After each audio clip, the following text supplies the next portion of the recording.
West Denver. Sleep deprived and heavily caffeinated. All right, let's do this then. This is the Jeff and Bill Show. I don't understand what's agree with that. They don't always agree, but hey, at least they have coffee. Coffee. And each other. I love you, man.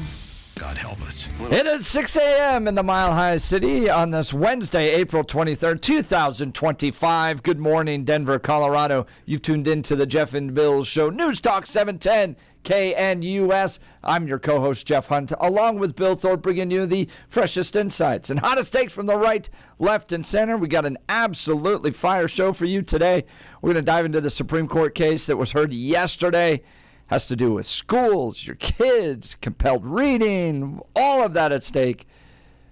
Mahmoud v. Taylor. We'll get into that case in a second. Charles Gray, the Secretary of State for Wyoming, is going to join us. They're putting in some new voting requirements up there in the state. He's going to give us some insight to what they're doing. And then I've got to work on the pronunciation of it. Singh Badhesha is, I believe, how you pronounce it. He's a progressive political strategist. We usually have a Democrat hanging out with us today, Bill. Normally they run away. Yeah, that's going to be kind of fun. Yeah, so we're going to talk about how Democrat Party's shifting, kind of the future of the Democrat Party. From my take, it's all Bernie, all AOC, all the time. Sorry, John Hickenlooper, Michael Bennett, you're just not progressive enough. He'll be joining us at the 8 o'clock hour for what will be a very interesting discussion live in studio here. John Zaller is joining us about a new Titanic exhibit that's coming to Colorado. You're not going to want to miss. And then Pam Bondi launching a committee yesterday on anti-Christian bias. What is she finding and what are they hoping to achieve? Get into all of that. But now it's time for Blake Olson. Blake Olson. Blake Olson, news and comment. Good morning, Hump Day. Wednesday, it's 42, clear in Denver, expecting a high of 68 today. The 7-10 5-day forecast is coming up. Our top story, Treasury Secretary Scott Bessent expects a de-escalation in the tariff fight with China. What? No way. I thought the world was coming to an end a few weeks ago. So stocks closed out Tuesday's trading session in positive territory. We may see them go up and down today, of course. Kevin Hassett, director of the National Economic Council, with Stegall this morning right here on Salem, and KNUS says that trade with India should encourage people. And I think that if you're looking for something to really feel buoyant about, to celebrate, think about it this way. It's probably the case that historically, the country that had the least beneficial trade policy towards the U.S. on earth was India. They had trade barriers. You can't buy this, you can't buy that. They had 85% tariffs on motorcycles, on Harley Davidsons. I mean, they were wrong in almost every direction. And to think about it, that they're the first ones coming to the table, that's a sign of the power of President Trump's strategy. Secretary of State Marco Rubio and Special Envoy Steve Witkoff declined to attend a meeting in London with Ukrainian officials. The talks are aimed at reaching a ceasefire deal between Ukraine and Russia. Right now, it doesn't look good. A federal judge has granted a temporary restraining order that prohibits the deportation of illegals from Colorado under the Alien Enemies Act. U.S. District Judge Charlotte Sweeney ruled that individuals subject to the AEA removal must receive at least 3 weeks' notice. It'll expire on May 6th, but it could be extended. DJT says illegal immigrants should be deported without trials. 47 says countries like Venezuela and the Congo have emptied their prisons into the United States, and giving these illegal individuals trials would slow down the deportation process, of course. Congresswoman Lauren Boebert wants the federal government to stop funding a Colorado public transportation project. She's calling for an end to any funding for the project, which could provide passenger rail service from Pueblo to Fort Collins. She suggested spending more money on road construction saying that those projects are more cost-effective and adaptable. And she recently sent a letter to Doge saying the project is wasteful and a threat to property rights. Wasteful? Has she not seen what California's been able to achieve with their high-speed train? That's right. I mean, they've only spent billions of dollars and built like a bridge. So many people use it and will use it. Yeah, that's the thing about trains, man. I mean, they look great, and everybody thinks, they save, the environment and all that. And the problem is they go north and south or east and west, Well, even in the East Coast corridor, where people actually used the train to get between New York and Washington, D.C. and Philadelphia and all that stuff, it's still heavily subsidized by the federal government. It can't turn a profit. Exactly. No, So, that's you think right. Fort Collins to, Colorado Springs Pueblo? is somehow going to Pueblo is going to be a big old moneymaker? Come on. No, of course not. And she's exactly right. Let's hit the roads. I hit like 13 potholes on Santa Fe yesterday. I mean, in Alameda or wherever I was. I mean, it's ridiculous. Potholes and squeegee cleaners. Yes, absolutely. Great experience. And you're dodging people coming out of who knows where with signs in their hands. It's a beautiful thing. Crocky Sports, which owns Ball Arena, is making plans to redevelop the area around the venue. Speaking of the city and improvements, they submitted its concept for the plan in its first phase of development earlier this week. The project would include a 13-story hotel, 2 residential buildings, and a 5,000-seat performance venue. The Denver City Council approved the rezoning for the area around the project site earlier this month.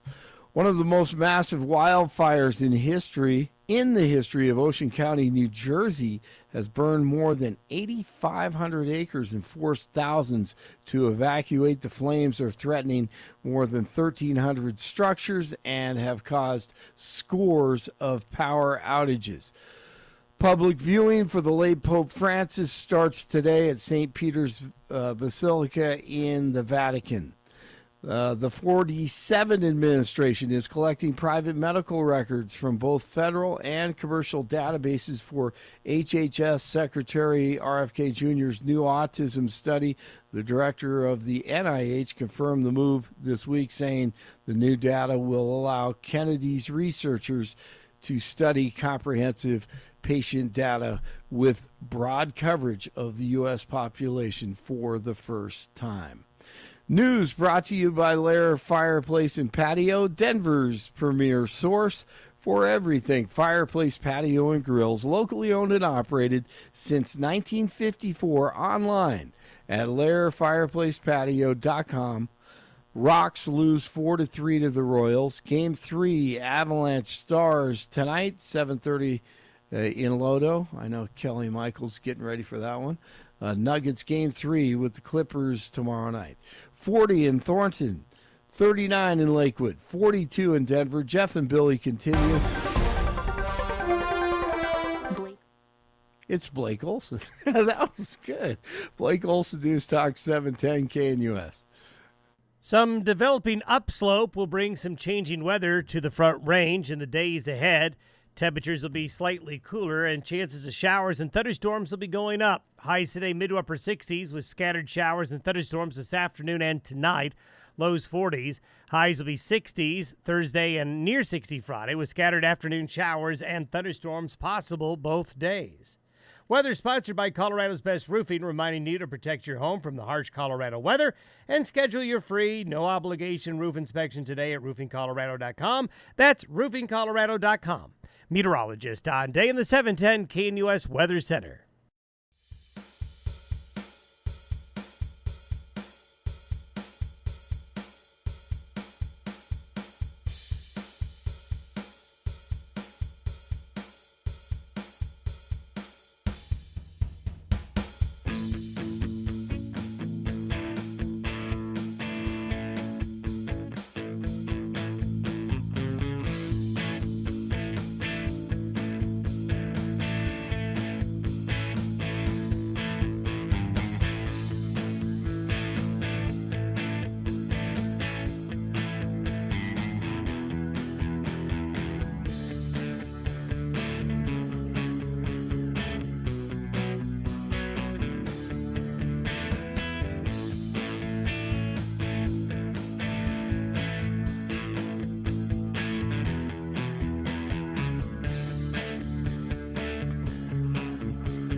All right, Fox News covering the Supreme Court arguments that took place yesterday. Supreme Court appearing to side with parents in religious liberty dispute over storybooks. The Supreme Court's conservative majority offered strong support for parents seeking the religious liberty right to be informed about and opt their children out of reading material in elementary schools that they say conflicts with their faith.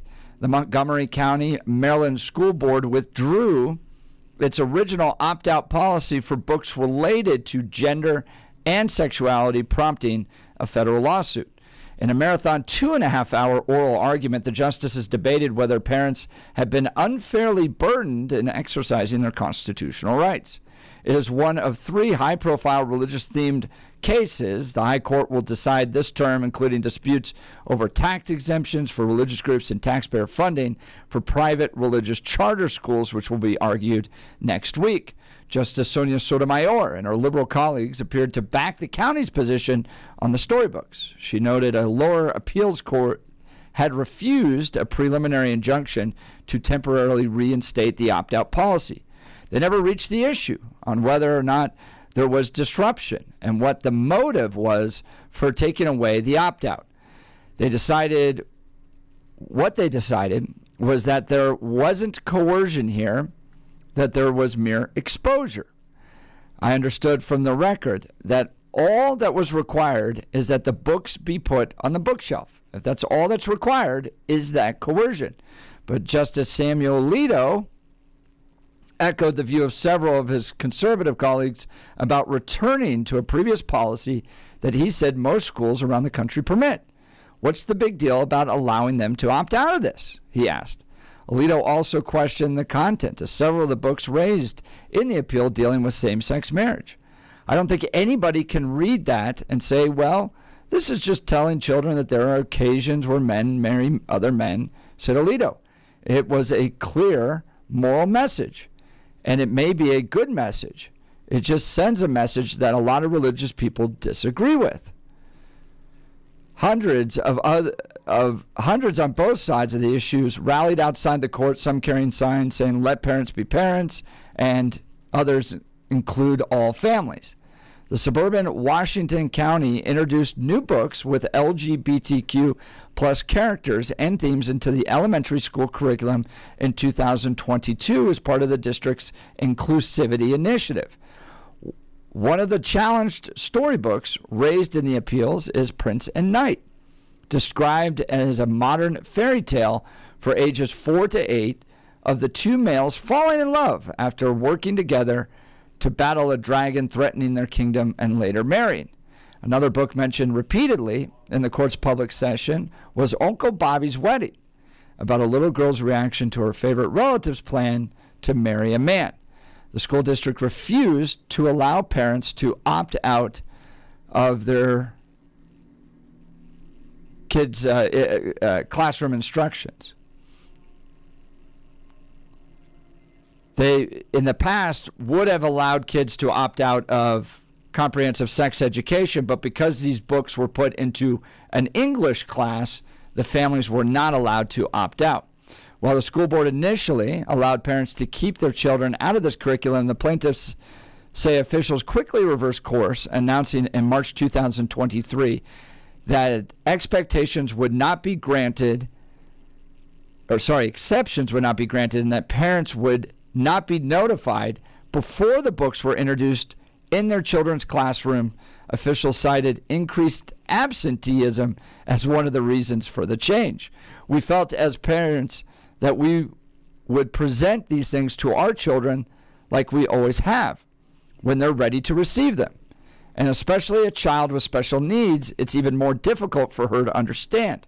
Grace Morrison, one of the plaintiffs. She and her husband, both Catholics, now homeschool their children after the school refused the accommodation. And it wasn't just Christians. In fact, Muslims joined in with the lawsuit yesterday on this. Vox reporting that this was terrible that parents wanted to opt their kids out. The implications of this argument are breathtaking, Vox says. As Justice Sonia Sotomayor pointed out, Past cases involve parents who object to lessons touching on topics like divorce, interfaith couples, and immodest dress. Parents have brought federal lawsuits objecting on religious grounds to the government using unique numbers to identify people in its own internal records. They've objected to lessons exposing children to ideas about evolution, pacifism, magic, and women achieving things outside of the home, and false views of death, among other things. Now, yesterday, I listened to, I believe it was Kavanaugh, brought up this point, that they're not asking the school to remove this content. They're just asking the school to accommodate parents who may, for that particular lesson being taught, may not want their kids to be involved in it. For me, my perspective, this is pretty easy. And I think most of the U.S. Supreme Court justices saw this. It's just an accommodation issue. Like I mentioned, they're not asking this content to be removed from curriculum. They're not asking these books to be pulled out. They're just saying, hey, allow parents notification if you're going to be teaching about some controversial issues. It's not that hard to accommodate this. But this goes to an even further issue. I read in Vox where they get frustrated with the idea that you would even have to notify parents with regards to anything that you're teaching. And if you remember, Republicans have been running legislation here in the state of Colorado to just say, can we make all curriculum available to the parents? Just put it online so they can see what's being taught. This is a partnership. Education is a partnership between schools and parents. Why not just put it all online? If parents have concerns, and that's popped up in our school before, we just meet with the teachers to talk about it. What's being taught? How are you approaching the subject? That type of thing. It's a partnership. So to me, providing the opportunity for parents to opt out if they find something violates what they want to particularly teach young children, that's not a big deal to me. I don't get it. Bill, your thoughts? Well, and I just want to touch that law for a second. All curriculum is available to all parents. There are review times and segments, and those are announced by the school districts, and so that's available. Yeah, you have to go in to see it. Yeah. So what? Don't care. Don't care. I think it's stupid to put it online. Just personally, I think it's dumb. Right. And the reason being is because the idea of you can't make the effort. It's important enough for you to being concerned about what your kids are being taught, and you're going to research it. But the one thing you can't do is go to the location. Huh. Yeah, but it's not 1985. Everything else we do is online. Why can't you put the curriculum online? But we want to do things like, this is the idea is where we want to put the hurdles and where we don't. So the idea being that I don't think it's an undue burden necessarily for them to have to show up and see the curriculum. And I think it's necessarily a burden sometimes for the school districts to place it online. It's extra stuff, time and money and effort that they'd have to spend away from actually educating the kids. And we talk about we're going to have a gentleman on here next hour from Wyoming talking about providing proof of citizenship in order to make sure you vote. It's difficult. Those are extra steps you have to take. But we're okay with that one, but not the other one. It's just weird. I just find it interesting where, how, and why we put these barriers. But let's put that to the side for a little bit. What I can't figure out is the necessary harm. I listened to a little bit of the arguments, not in their entirety, but bits and pieces of it. And there were a lot of things talking about harm and burden, but I never saw a lot of things demonstrating either the harm nor the burden of these books being inside the classroom. And I understand the notification process, and I think that might be the best way. But in these situations, how do you work? There's some difficult workarounds. There's some difficult issues because it's not a specific class. It would be any time these subjects or anything come up. And one of the things might be that if someone that sits next to your student has that book and takes that book that you disagree with and is reading it and turns and talks to your student about it, should you have been notified beforehand the conversation was going to take place? Because that is now exposure. They're now being exposed to this conversation. That's the issue. I think they're dealing with the idea that this is being taught in curriculum. Like this was pointed out with Kavanaugh. They're not trying to remove the books. They're not trying to take this out of the curriculum. They're just asking to be notified. I know, but how and when are you looking as far as being notified about the curriculum? How do we know when some of these things and or topics are going to come up? And what I'm talking about here is that child that is sitting next to your child that has taken that book off the classroom bookshelf or off the library shelf now may turn and talk to your child about it. Your child may look over and see the pictures on the page. Your child may read some of the words on the page. Does that qualify as the exposure? I don't think Should you so. have been notified for that one? Okay, then what's the difference between having them read it inside a class or having that exposure of the child next to them and talking to them about it? One is official part of the classroom instruction experience. Yeah. So you can't see the difference between a teacher teaching and a kid talking about it? No, what I see the difference, but what I'm asking about is where's the harm and the burden? I don't see a harm or a burden in either situation. So if it is a harm to the child, to their beliefs, or a burden to the parents based on their religious belief system, it should be in both cases, not only in the one based on who's delivering the message. The harm and burden should be consistent inside of the school, not conditional based on who the person is giving the information. It should be consistent. And that's where I see inconsistency. Now, I think the Supreme Court's going to rule in favor, in favor of the case. So I think the plaintiffs are going to win, but I think they're going to be wrong because I don't think that the plaintiffs have demonstrated harm nor the burden that has been placed on their faith by this. That's the thing. I never heard anybody make those arguments. Do you think parents should be able to opt out of their kids during the comprehensive sex education conversations? The thing is, I don't really, but it's not a fight that I'm willing to have because I understand where and why some people hold some of those beliefs. Okay, fine. But that is a siloed class that is coming up. Some of these things may or may not be necessarily siloed. And that would be the idea. And is that what we're doing? We're saying, okay, well, this is only the special time where we can talk about these certain people and these relationships, and we can't discuss them or have them involved in any of their conversations at any other point in time throughout the entirety of the school year. And that would be a little bit more concerning and problematic based on the fact that these are about relationships at times. Phone lines are starting to light up. 303-696-1971. 303-696-1971 if you want to join the conversation. Text line is 720-819-5115. 720-819-5115. Look, the United States of America has made it history to accommodate people that have different religious beliefs. Because accommodation, in this case, just simply notifying parents when you're going to be discussing a book that is being debated in the public square right now, the values are being debated in the public square, that type of thing, simply notifying them. That's it. Again, we're not pulling the books out. We're not saying that the kids can't talk about it themselves.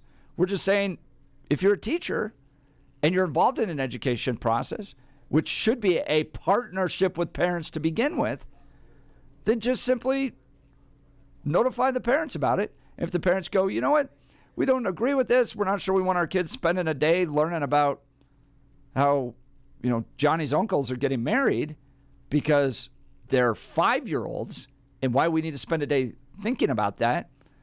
Parents, I think, have the right to go, we're going to go spend our day doing something else.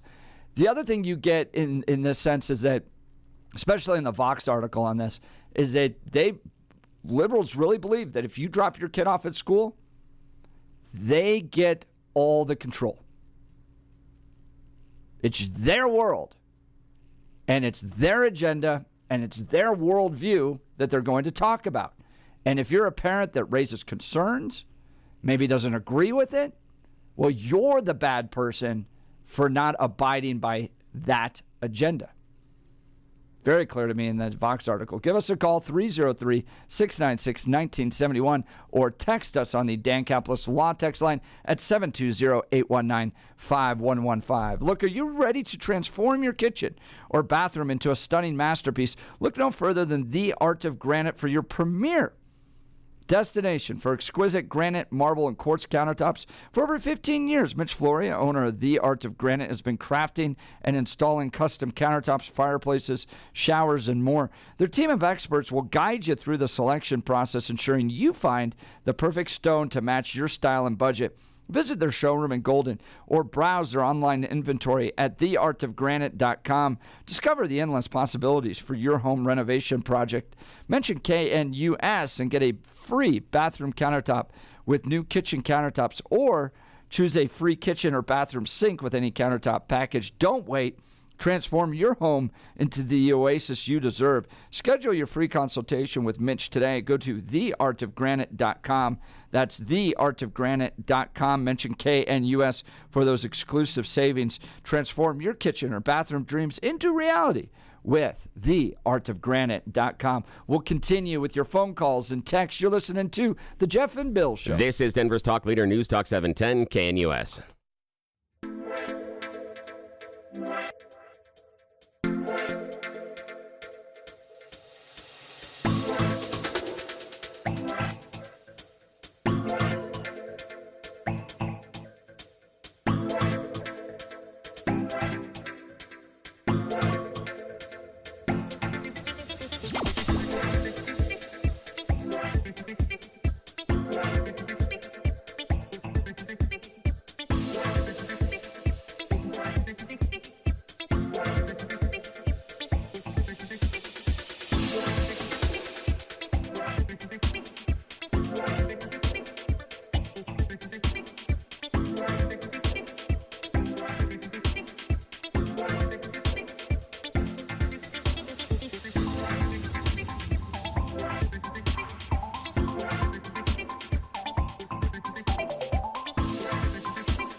Welcome back to the Jeff and Bill Show. We're discussing the merits of a U.S. Supreme Court case that was argued yesterday. Supreme Court appearing to side with parents of religious liberty dispute over storybooks. So here's essentially what happened. In Maryland, in this particular county, Montgomery County, if you were taught comprehensive sex education, parents were notified that this was going to be taught in the classroom, and you had the opportunity to opt out of it. Just go to something else with your day, right? If you don't believe what the state teaches on this, you're not mandated to put your kid in there. Well, then a series of 21 books or so were introduced to elementary school kids, and they included stories about gay couples and people getting married and stuff like that. Opt out, not required. It's not comprehensive sex education. The parents saying, well, we would like to be notified about this. This is elementary school kids. This is stuff that, morals and values that we don't necessarily agree with, whether you're Christian or Muslim, being taught to our kids. And we'd like to at least be notified of it. The teacher's going to read this particular book in class that day or something like that. And America's had a history of religious accommodation, even if it is tough on the state. For instance, if you want to, in a draft, opt out because of your conscientious objector, well, the state has to abide by it, even if you're in the middle of a war. And isn't it frustrating for the state? I'm sure it is in some capacities. But we're a country built upon religious freedom. So the burden is upon the state to accommodate those that have different religious values. Always has been. And so most of the Supreme Court justices going, guys, they're not asking you to take the books out. They're not asking you to adjust the curriculum. They're not banning this type of stuff from taking place. So why not just notify them? Why can't you just notify them? And majority of the Supreme Court justices seeming to take that side. On the other side, Justice Sonia Sotomayor, Elena Kagan, and others going, well, there's plenty of things that kids get exposed to that is controversial. Are we going to have to sit here and provide constant notification on everything from conversations that may happen around divorce or interracial couples or those types of things? How far does it have to go? But in this case, the Supreme Court justice is going on these particular issues, which are hotly debated in our culture. At least notifying parents is not that bad. I think all curriculum should be available for parents to see. And we live in a digital culture. Pretty much everything we do is online. I guarantee you that the teachers that were reviewing the curriculum before they purchased it reviewed it online. So why not just make all curriculum available to all parents? This is a partnership between parents and the school district with regards to the education of their kids. If there's debate over that curriculum, allow parents to have those conversations with teachers and do that. So to me, this doesn't seem that burdensome. I think it should be a 9-0 decision. Bill, your thoughts? Again, I will reinforce all curriculum is available to all parents, and all parents do have a comment period in which they can talk about whether or not they like these books or these choices or these curriculum. It's there. It exists.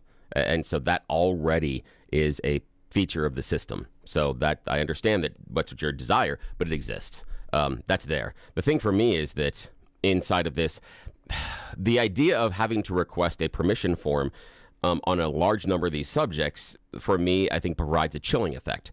It says to the school that we are going to create a problematic system in order to make it more difficult for you to use these books, so the default would be not to use these books. And I think it's different than a sex ed class because the class is siloed. It's something that is coming up. It's a segment of what is going to be taught. However, some of the idea of same-sex relationships may come up in a variety of different ideas, different discussions inside of a classroom that may or may not be anticipated. I understand the idea of sending someone a note if this is the book that we are going to discuss today, but this is one where I think that the plaintiff's lawyers had a problem with is where is that line drawn? If you had someone that comes from a fundamentalist Muslim belief, there are some that believe that women shouldn't be seen, heard, or even have any sort of employment outside of the workforce. So should the teacher have to take that into account and send home a permission slip at any point in time in which anything is discussed in which a female may be working or having anything productive to do outside of the home? Is that a problem? If the female is the lead character inside of a story, is that a problem? Where is that line? And that's where I have a problem with the plaintiffs, is they couldn't tell me where that line was. It only was based on what I feel. And I'm not okay with your feelings being enough of a burden for the school district to have to change these policies. I don't believe that how you feel about this is necessarily enough of an issue. There has to be, for me, some sort of harm, some sort of impact. And I'm not seeing any of this demonstrated by the parents. And part of it, what comes back to it, is something that my dad told me when I was little. And he said, if someone can hand you a book, if someone can talk to you in a manner in which it shakes your beliefs, that's on you, not them. Your beliefs aren't strong enough. That means you have questions. That means you haven't come to a conclusion. Then you need to spend more time examining it. That is not about the book or the language or the lecture that has been placed in front of you. Do you think that's fair, though, to put I do. that upon 5- and 6-year-olds? Yeah, I do. Yeah, because the idea being that if a 5 or a 6-year-old can read a book about Jimmy having 2 mommies and that shakes their faith and foundation, I question the parents. How well have you established that faith and foundation? Because they're not talking about sexuality to 5- and 6-year-olds. But they didn't talk about why mommy and daddy got married ever? That wasn't a discussion? Why we've done? No, they've never gone. They've never 5 gone and to 6. Yeah, at 5 and 6, you haven't talked about when mom and dad ever fell in love. We have Valentine's Day. You said mom and dad celebrate an anniversary. The child, I'm assuming before 5 and 6, may have asked, "Where did I come from?" You know, God blessed us with his soul, and when mom and dad came together, yeah. And the 5 and 6-year-old. In your context, you're dealing with multiple worldviews on human sexuality that a 5 or 6-year-old is supposed to be able to weigh and then maintain what their parents would like them to maintain with regards to values. Well, here's the thing: is 5 and 6. The school isn't asking them to agree with it, and they're not punishing them for that. They're exposing them to it. That's it. And I'm sorry, but if exposure to a thought is going to shake your faith sucks. Absolutely. For a 5 or 6-year-old. Yes. 110%. Yes. If showing a 5-year-old that there are same-sex couples shakes their foundational belief, So why not show them in pornography? their religion, that's different based on sexual activity. I'm just talking about the idea that a same-sex couple exists. We can't turn around and say, you're la, allowed la, to draw la, a they don't line. exist. Yeah, and that was my issue with the plaintiff. So They why couldn't is draw your a line better than the parents' line? I'm not necessarily saying it's better, but what I'm asking the parents is to show me harm. And where I'm showing my thing, the idea is 5 and 6-year-olds being exposed to something that we would consider pornography is graphic sexual material that's not necessarily good for the child. And I think we can all agree that. I'm not arguing for that, but I'm arguing about the issue of exposure to the fact that someone can have 2 mommies or 2 daddies, something like that. Or that a female can have a job outside of the home, or maybe could even get divorced. All of those things would go against someone's religion. And what I'm looking for from the parents is the harm. Those kids aren't being asked to agree with it and saying the best thing is if you have 2 daddies. That's not on a test. That's not going to be asked of the child. It's just exposure to this is what happens. Just like people that may be fundamentalist Christians may think that the earth is only several thousand years old. But then when they're exposed to things about books about dinosaurs, are they going to object to that? Do we have to send them notes now if dinosaurs are going to be discussed in class at the age of 5 and 6? 5 and 6-year-olds love dinosaurs, but it doesn't shake their faith necessarily. I know a lot of kids that are really strong Christians, and they love dinosaurs as well. And so those two things can't exist. What I'm looking for and what I don't think the plaintiffs were able to demonstrate, however, I don't think it matters a lick to the conservative Supreme Court justices. I don't think it matters at all. It matters harm. They weren't able to demonstrate the harm. assumption in your line of reasoning, I think, is that this is just neutral information being taught to kids as opposed to worldview promotion. Why do you assume it's worldview promotion? Because of the books themselves, the way they're written. I mean, this isn't a biology textbook. This is celebrating a marriage between 2 men, for instance, the uncles getting married. Yeah. So this wouldn't you celebrate a marriage? This isn't just a neutral worldview. And I don't see kids reading lots of other stories about boys and girls getting married and all that type of stuff. Kids read a whole lot of books about Harry Potter. I don't see a bunch of wizards running around. But that was the argument back then. Yeah, Is it exposing my kids? You had parents I know. that disagreed with that. Yeah, they totally did. Did their kids turn into wizards? Nope, not at all. Nope. You don't have a whole bunch of wizards I running don't around. think that was the concern with Harry Potter, that they were going to turn into wizards. Well, the issue I think was it that had it was to do magic with, like, and it was shake their witchcraft faith. Yeah, I and know. all that Where other are the witches? stuff. Do we have any witches? Right. Do we have a large coven of witches running I've around met right now? some. No. I've met some. I know. But They all come on to comment on my stuff. I doubt they were influenced by Harry Potter. I doubt they went around looking for platform 9 3/4. But is that your, so that's the is issue. that your place to judge? I mean, don't the Is it parents? theirs?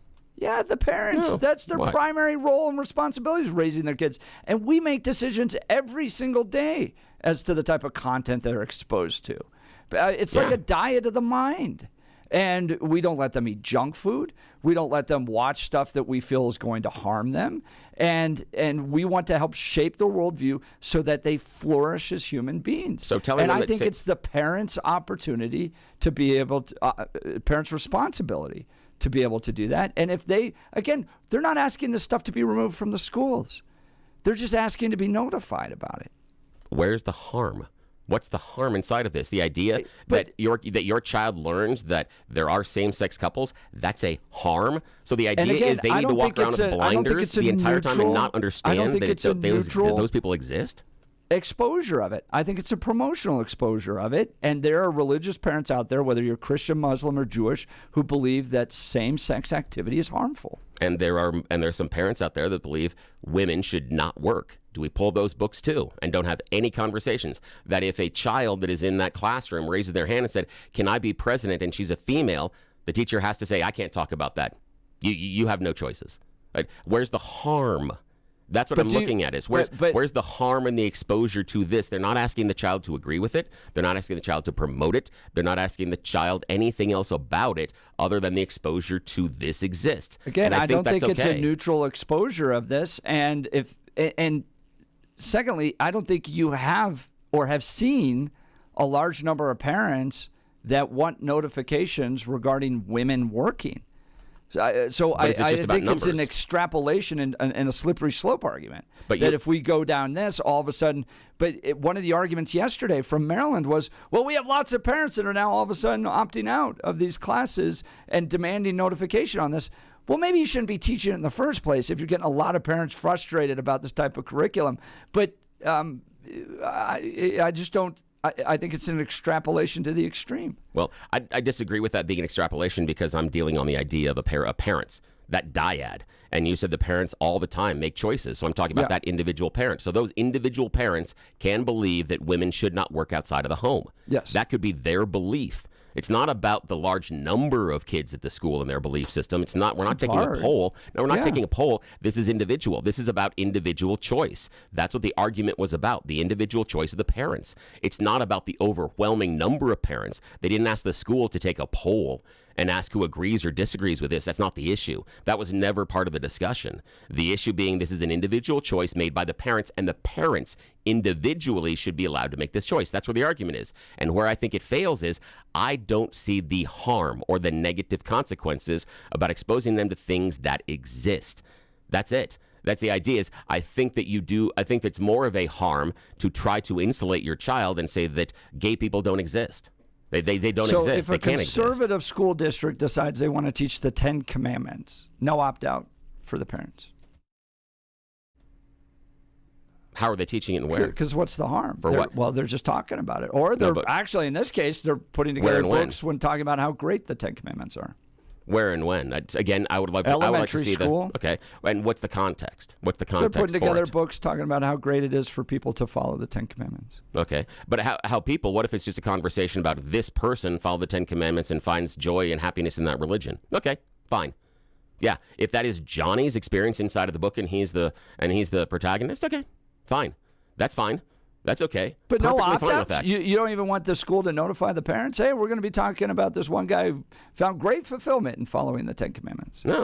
No, I don't see any opt-out on that because if the idea is then maybe you've got someone that goes into Buddhism. Maybe someone else finds joy as far as the Muslim. Again, I'm looking at the harm. I don't necessarily see the harm of the idea that this person, and again, if it was taught of the idea of, hey, we're going to explore religion, if you're talking about it in the context of world religions, but you're only discussing one, then I've got an issue. If you're talking in the parameters of English and literature, okay, but what other ones are we discussing? Again, it's about context. And I believe that in these classrooms, you are having both heterosexual and homosexual relationships that are subject inside of the books. Seems to be diverse enough. I'm okay with that. I'm okay. And I don't necessarily see the harm. And if someone is a Muslim and they read the book about the Christian finding joy in the 10 Commandments and it shakes their faith, that for me is on the Muslim faith. It's not on the Christian, not on the exposure. That's on you individually. And that's on your faith being shaken based on that. That's not that. I don't think you can avoid. Bill, you want to educate your kids that way? I don't think it's right for us to judge other parents that want to educate their kids and simply want to be notified. We got to get to You Choose the News. All right. Feel free to join the conversation. We can continue this 303-696-1971 or text us on the Dan Campos Law text line at 720-819-5115. You're listening to The Jeff and Bill Show. This is Denver's Talk Leader News Talk 710 KNUS.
Blake Olson, news and comment.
Welcome back to the Jeff and Bill Show. We're going to pivot here from our feisty debate on the Supreme Court. Arguments yesterday regarding parental notification and controversial subjects in schools, all that stuff for some You Choose the News. Yes, it's that time of the morning where we get to make questionable decisions. It's something we call America's favorite fake radio news game show. It's You Choose the News. I've spent mere moments this morning scouring the interwebs for really dumb stories. I got them in my hand here. About us humans, I gave them more even ridiculous headlines so we can play this fake radio news game show. Why would it be this irresponsible with valuable 710 KNUS KNUS airtime? Well, because the people in charge aren't awake yet. Yes, this is what happens when we are left unsupervised. Chaos ensues. Oh, but it's a lot of fun. Alrighty. Now, Blake Olson is joining us from the newsroom. Jeff Hunt is in the studio. Gentlemen, here are your stories this morning. Headline number 1, fool and money head in different directions. Headline number 2, small grab equals big loss. Headline number 3, sticking to the pirate's code. And headline number 4, give me fuel, give me fire, give me that which I desire. Mr. Hunt. Sticking to the pirate code. Yeah, stick to the pirate's code. Now, you may remember, those of you, that those who fall behind are left behind. Recently, the pirate's code applied, unfortunately, to a family. Julia said within seconds she realized recently she was facing a parent's worst nightmare. Where's one of the kids? She and her boyfriend were Ubering back to their place from a Toronto Raptors game because of a flat tire in the car. So Julia's 5-year-old daughter fell asleep in the back row during the ride. Once they arrived, before getting out of the vehicle, the couple, you know how it is when you have 4 kids, Jeff, you got to have that plan to get them all out of the car. So they hatched a plan. Julia grabs the garage door opener from her car so we can all get inside the house while her boyfriend starts unloading the other 3 kids, their car seats, and the winter coats because it's a chilly time there out of the Uber. Julia then would go back and get her sleeping daughter out of the back of the vehicle once the path to the back seat was clear. She was returning to the car when she saw the car drive away with her daughter still inside. No. Now, here's where it gets interesting. After the terrifying incident, she contacts Uber, and Uber's like, what can we do? Seriously. What? They contacted the police. It took the police an hour and a half to locate the driver and rescue the little girl, and Uber never lifted a finger. Never helped them, not even for a second. Now, Uber says, if you have something like this, we've got a web portal, and they didn't go through the portal thing, and they didn't do that. But they do feel very bad about it. They've offered Julia's boyfriend a $10 credit. Go through the web portal when your daughter's... Uh-huh. And the guy's just driving away because that's efficient. Crazy French Canadians. But again, don't worry about it. They were given a $10 voucher, so everything's okay. Oh, wow. Yeah, and I'm sure there's something in the licensing user agreement that says exactly. You can't do anything about it. Yes, and if you leave your kids in the car, we keep your kids. Man, that's yes. a nightmare. They're going to assemble the new iPhones. That's what's going to happen is we're going to catch the kids. Okay, sorry. Okay, Blake Olson, your choice, sir. A fool and money headed in different directions. Small grab equals big loss, or give me fuel, give me fire, give me that which I desire. Ooh, small grab. Yeah, small grab equals big loss. We head to Japan for this one. A bus driver with 29 years of service has lost his entire retirement, worth more than $84,000, because he was fired for stealing $7 from passenger fares. Happened recently where the man was accused of pilfering $7. And a couple of court cases, one court overturned the verdict and said, no, $7 is not a big deal. You can't take his retirement because of that. But just recently, the Supreme Court in Japan delivered the final ruling and said, no, the city is right, reinstating the original penalty. They said that the man's conduct could undermine the public's faith and trust in the system. And that is paramount. Yeah. They're not playing so around in he Japan. lost his retirement, $84,000 plus, for taking $7. Oh, man. I know. Wonder if it was worth it. They have a strict code there. Yeah, they do. All righty. No doubt. Now, yeah, but not the pirate code. That's a whole different. That's Uber. Okay. Now, Jeff Hunt, your choice, sir. Fool and money head in different directions, or give me fuel, give me fire, give me that which I desire. Desire. Yes. Give me fuel, give me fire, give me that which I desire. Someone out there may recognize the famous words of James Hetfield. That's from Fuel, Reload album. That's a side note there. We are still staying in Japan for this one. A Japanese man is left completely and totally heartbroken. His new love is gone. It's awful. A Japanese man who's an online content creator and music producer, Hong Kong is the name that he goes after, has shared on social media that the love of his life is now gone. His Ferrari has burnt to a crisp. Yes. Now he has saved for over 10 years to buy the Ferrari 458 Spider. The 33-year-old owned it for less than an hour. There was an engine problem when he started it. The engine caught fire, complete destruction. A Ferrari Spider runs about 300K. He said he's lost the car. He had it for less than 60 minutes. The love comes and love goes away. I don't know. I mean, in Ferrari's Japan, they kind of don't a have pain in the warranties ass, on too. stuff. Who Alrighty. knows? That's it. That's the end of your Tuesday News. Back to you, sir. You're listening to Jeff and Bill. This is 710 KNUS.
Welcome back to the Jeff and Bill Show. News Talk 710 KNUS. I'm your co-host, Jeff Hunt, along with Bill Thorpe, bringing you the freshest insights and hottest takes from the right, left, and center. Coming up here in just a second, Charles Gray's going to join us, Secretary of State, Wyoming. I want to go to Tony real quick. Tony, good morning. You're on the Jeff and Bill Show. Morning. Hey, good morning, guys.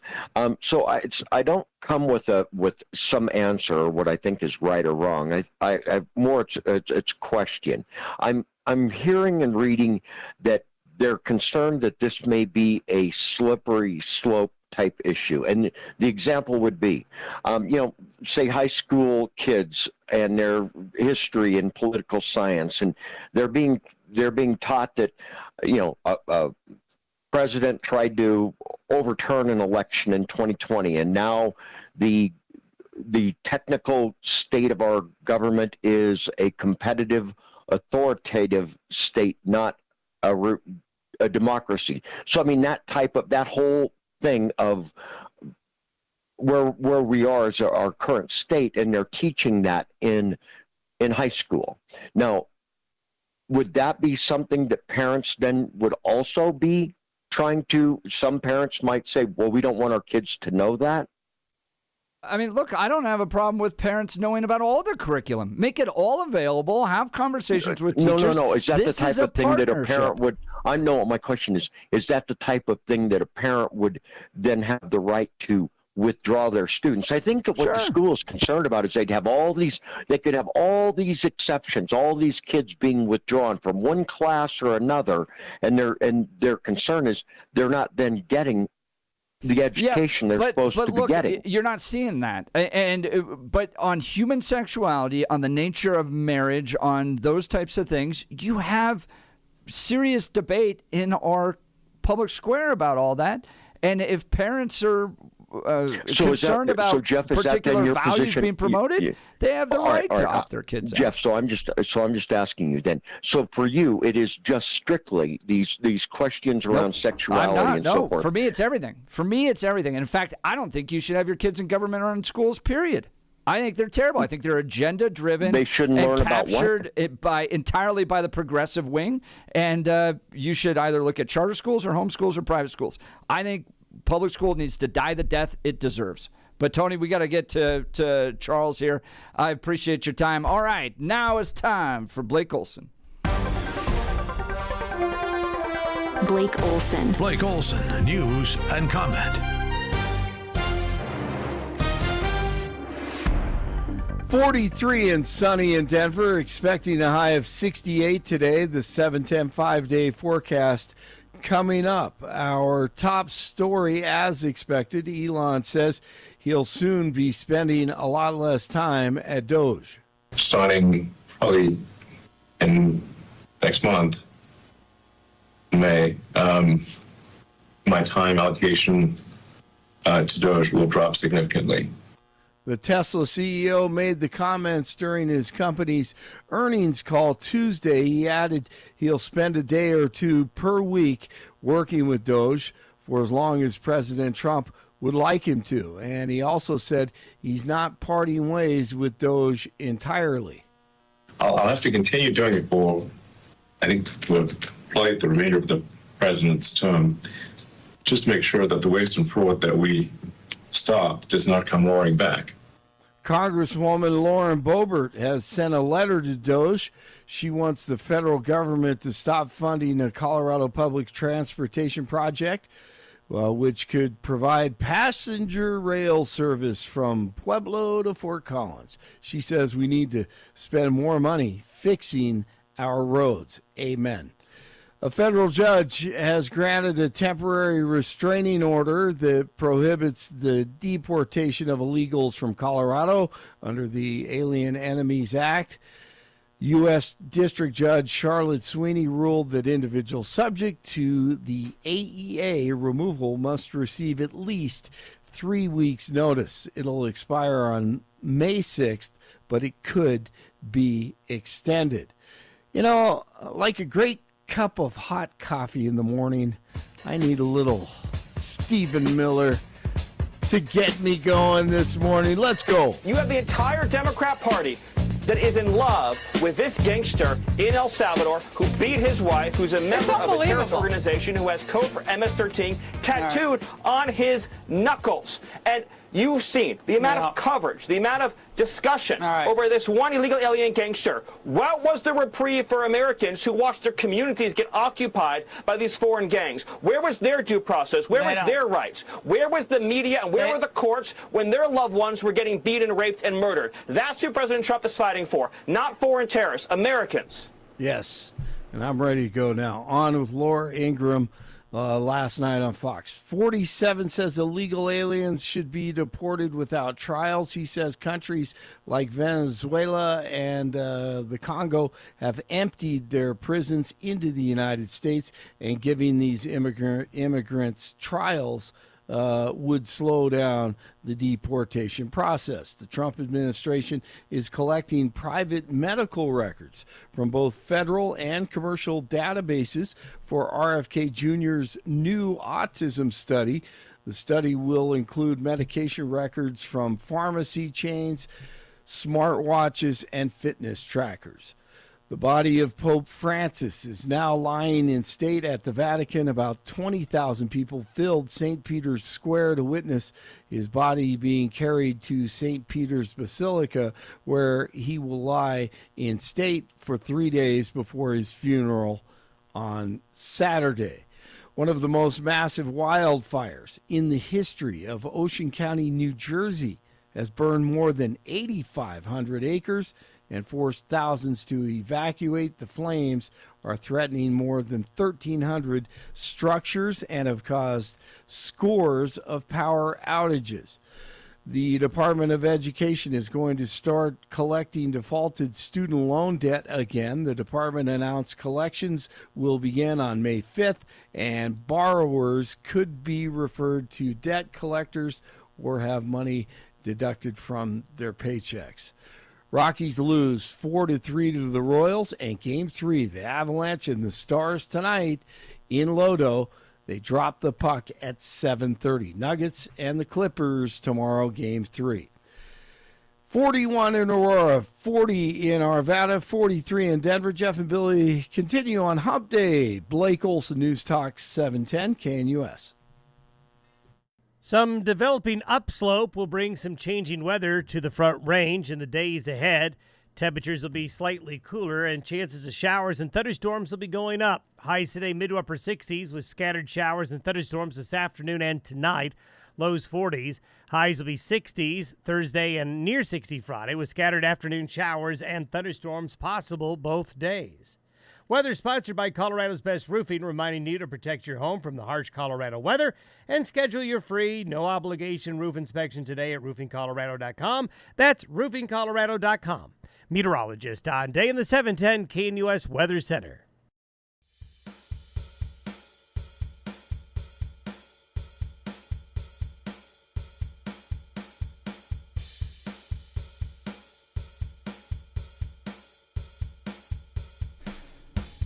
All right, joining us on the Jeff and Bill Show is Charles Grays, the Secretary of State in Wyoming. Listen to some of the changes they're looking to bring about in Wyoming. Just think about where we are in Colorado with the very talented Jenna Griswold. Gold standard elections. Listen to what they want to do in Wyoming. Requiring proof of citizenship and residency for registering to vote. Banning ballot drop boxes. Strengthening Wyoming's voter ID statutes, banning ballot harvesting, imposing a durational residency requirement to vote in Wyoming, banning Zuck bucks, instituting voter list maintenance to ensure clean voter rolls, paper ballots, hand audits, and counts of elections, banning ranked choice voting, and banning foreign funding of elections and ballot measures. And joining us to tell us about the types of changes he's trying to bring to Wyoming is the Secretary of State for Wyoming, Chuck Gray. Good morning, Chuck. Thanks for joining the Jeff and Bill Show. Yeah, good morning.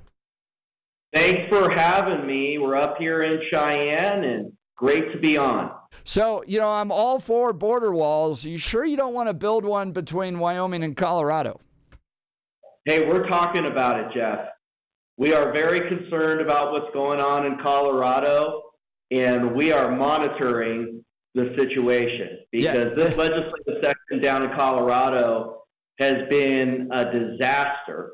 Ours up in Wyoming, we had the strongest in a decade with our Freedom Caucus majority in the House. But boy, I've been reading about what's going on down here, and we all have, and we're very troubled. Yeah, I wouldn't blame you. You know, we watch not only about the great leadership that's taking place in Wyoming, but for instance, when the sheriff put the billboard recruiting police up to Wyoming where they could actually be police and supported by the community as opposed to what our DAs and crazy progressive DAs down here in Colorado do to them. But let's talk about what you're trying to do to secure your elections in Wyoming. Give us an overview. Well, thanks, Jeff. When we had our 2025 legislative session, which wrapped up about a month ago, we at the beginning decided to launch an election integrity vision because we had a Freedom Caucus majority in the House. We saw this opportunity for us to bring through and further become a leader on election integrity nationwide. So we launched this election integrity vision. The proof of citizenship and proof of residency bill was really the hallmark bill as part of this effort. And only citizens should be voting in U.S. elections, period. This is pretty basic. It has over 90% support from Americans. There's been Gallup polling. There's been Rasmussen polling on this issue. And we actually were in a year-long standoff with our governor on this issue. We tried to bring through proof of residency for registering to vote and proof of citizenship for registering to vote through rule for the 2024 election, and unfortunately he vetoed that effort. So we decided to go to the legislature in the 2025 general session. And I'm proud to say that we brought through that bill with veto-proof majorities, and in our year-long standoff with the governor, he backed down, and we were able to bring that through and become a leader in the nation, the first in the nation, to have that proof of citizenship requirement for registering to vote in all races. And this is a little different from voter ID, which is showing that you are who you say you are when you show up at the polls. This is the registration process, which we also want to beef up on top of voter ID. We're continuing to work to ban the drop boxes. Unfortunately, we weren't able to bring that through, but we did bring through strengthening voter list maintenance, banning ranked choice voting, this very disturbing effort by the left to ram through ranked choice voting across our country. President Trump actually had some posts on X on this over the weekend, how we need to push back on ranked choice voting, and we're in the lead on that by banning it explicitly in state statute. And that really set the stage for our efforts to continue to strengthen our election integrity measures in Wyoming state law. And we're continuing to work with the administration on it. Their very important executive order to bring through proof of citizenship at the federal level. The Congress is attempting to do that through the SAVE Act. And we're proud to be leaders on election integrity up here in Wyoming. We're talking with Charles Graves, the Secretary of State in Wyoming. Now, Charles, I was looking at the Wyoming presidential results of 2024. Donald Trump winning nearly 75% to 25%. Is, voter interference with elections a real concern for Wyoming? It seems like it's a pretty conservative state. Do you need to add on all of these kind of forms and requirements when it comes to voting when you seem to be breaking pretty conservative already? Well, Jeff, we're proud of our strong pro-Trump majorities in Wyoming. In fact, when I chaired the Wyoming delegation at the Republican National Convention, when we announced all of our delegates for President Trump, we actually pinpointed the fact that twice in a row we had the strongest majority for President Trump, and we were proud to make it 3 times in a row in 2024. But the polling shows statewide and nationally that people continue, Americans, Wyomingites continue to feel that we need to continue to strengthen our elections and our election integrity measures. We saw fully exposed all the weaknesses in our election process in 2020. And these measures that were brought through state by state in the intervening period from 2020 to 2024 have been pivotal. And we're going to continue to bring through those strengthening measures post-2024 election. And President Trump has talked about this when he signed that first executive order here about 3 weeks ago on election integrity. He said more are coming, and this is so important that we continue to strengthen elections. It is a priority of the Trump administration, and it is a priority of our administration up here in Wyoming. That's Charles Gray, the Secretary of State for Wyoming. Now, Charles, I don't know if you have mail-in ballot voting in Colorado. It sounds like, or in Wyoming, but it sounds like after this you're not going to have that. But in Colorado, we do. And one of the arguments is, well, the toothpaste is out of the tube. People like to vote from their homes via mail-in balloting or dropping it off at a ballot box.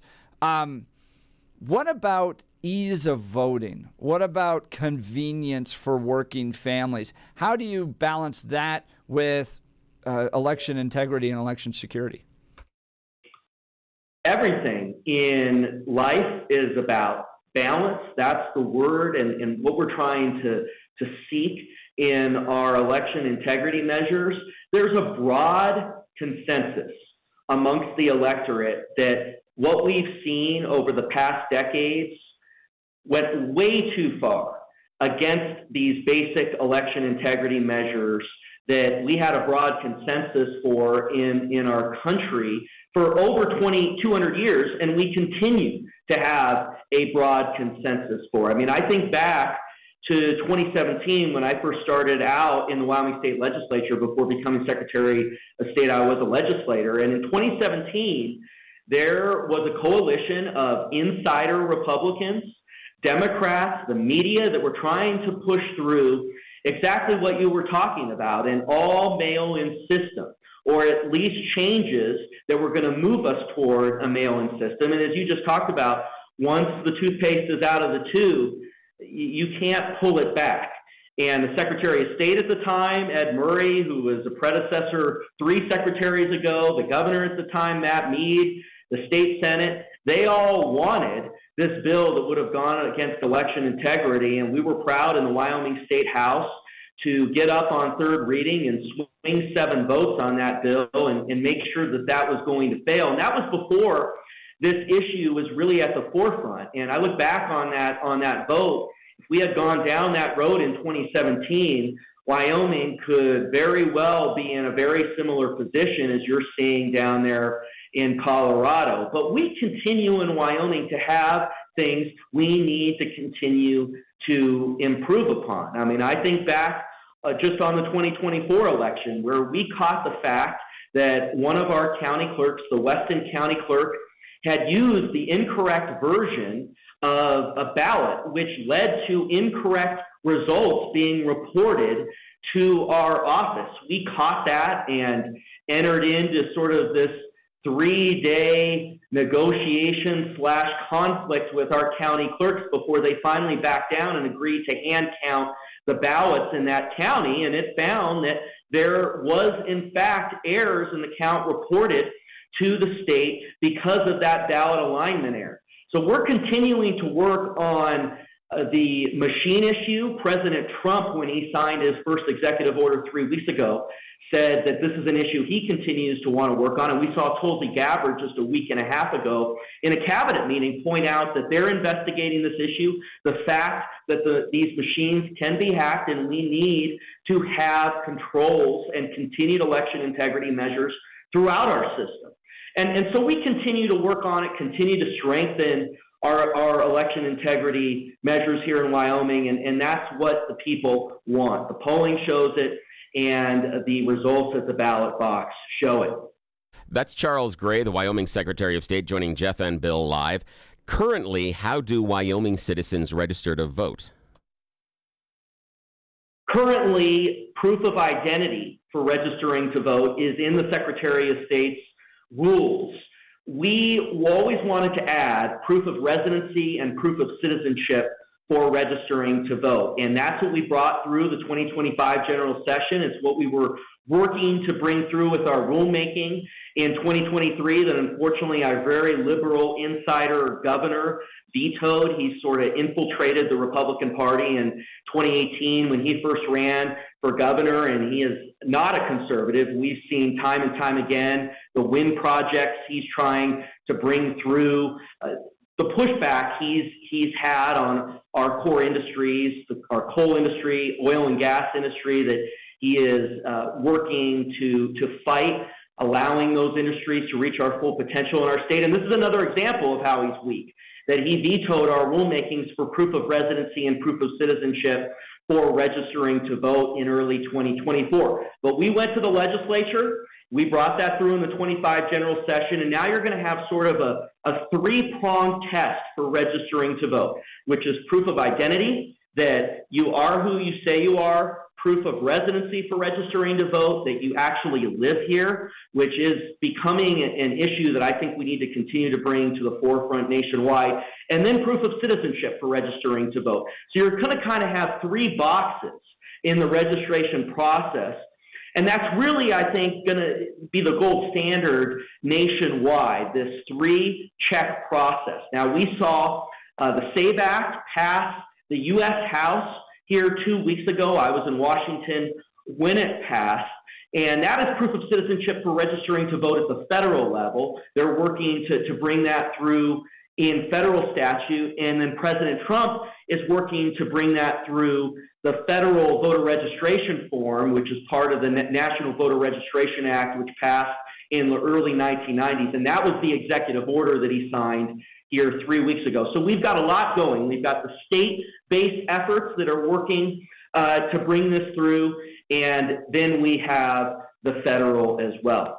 That's Wyoming Secretary of State Charles Gray. So under these changes, does it impact the voting process? How would someone who is a Wyoming resident vote in an upcoming election? What would be their process? Well, first, you would need to register to vote if you weren't already registered. If you are registered, then that first sort of election integrity measure, that first security measure, that checkbox has been checked. But if you register to vote, then you would need to show proof of identity, then proof of residency, and those procedures we're working to bring through via the rulemaking process here by the July 1st deadline for the enactment date of the bill that was just passed through the Wyoming State Legislature that we worked to pass. And then the final box would be proof of citizenship for registering to vote. And that aligns, the documents for proof of citizenship for registering to vote aligns with the SAVE Act that passed at the federal level. Now, it's important to note, because of the security measures with Wyoming driver's licenses, if you have a Wyoming driver's license that has a Wyoming address on it and your photo on it, that is very clear, you will be able to achieve all three of those boxes with the Wyoming driver's license because of the security measures that are in place. I hate to cut you off, Mr. Gray, but what I'm looking at is I'm directly looking for the process. If I'm a Wyoming resident, how do I go about casting my ballot? I'm going to assume I'm already qualified to vote. I'm not talking about that. I'm just curious about how this system, if it does at all, change the process for someone voting in Wyoming. On election day or as it's approaching, what is the process to a valid registered voter? I'm just curious.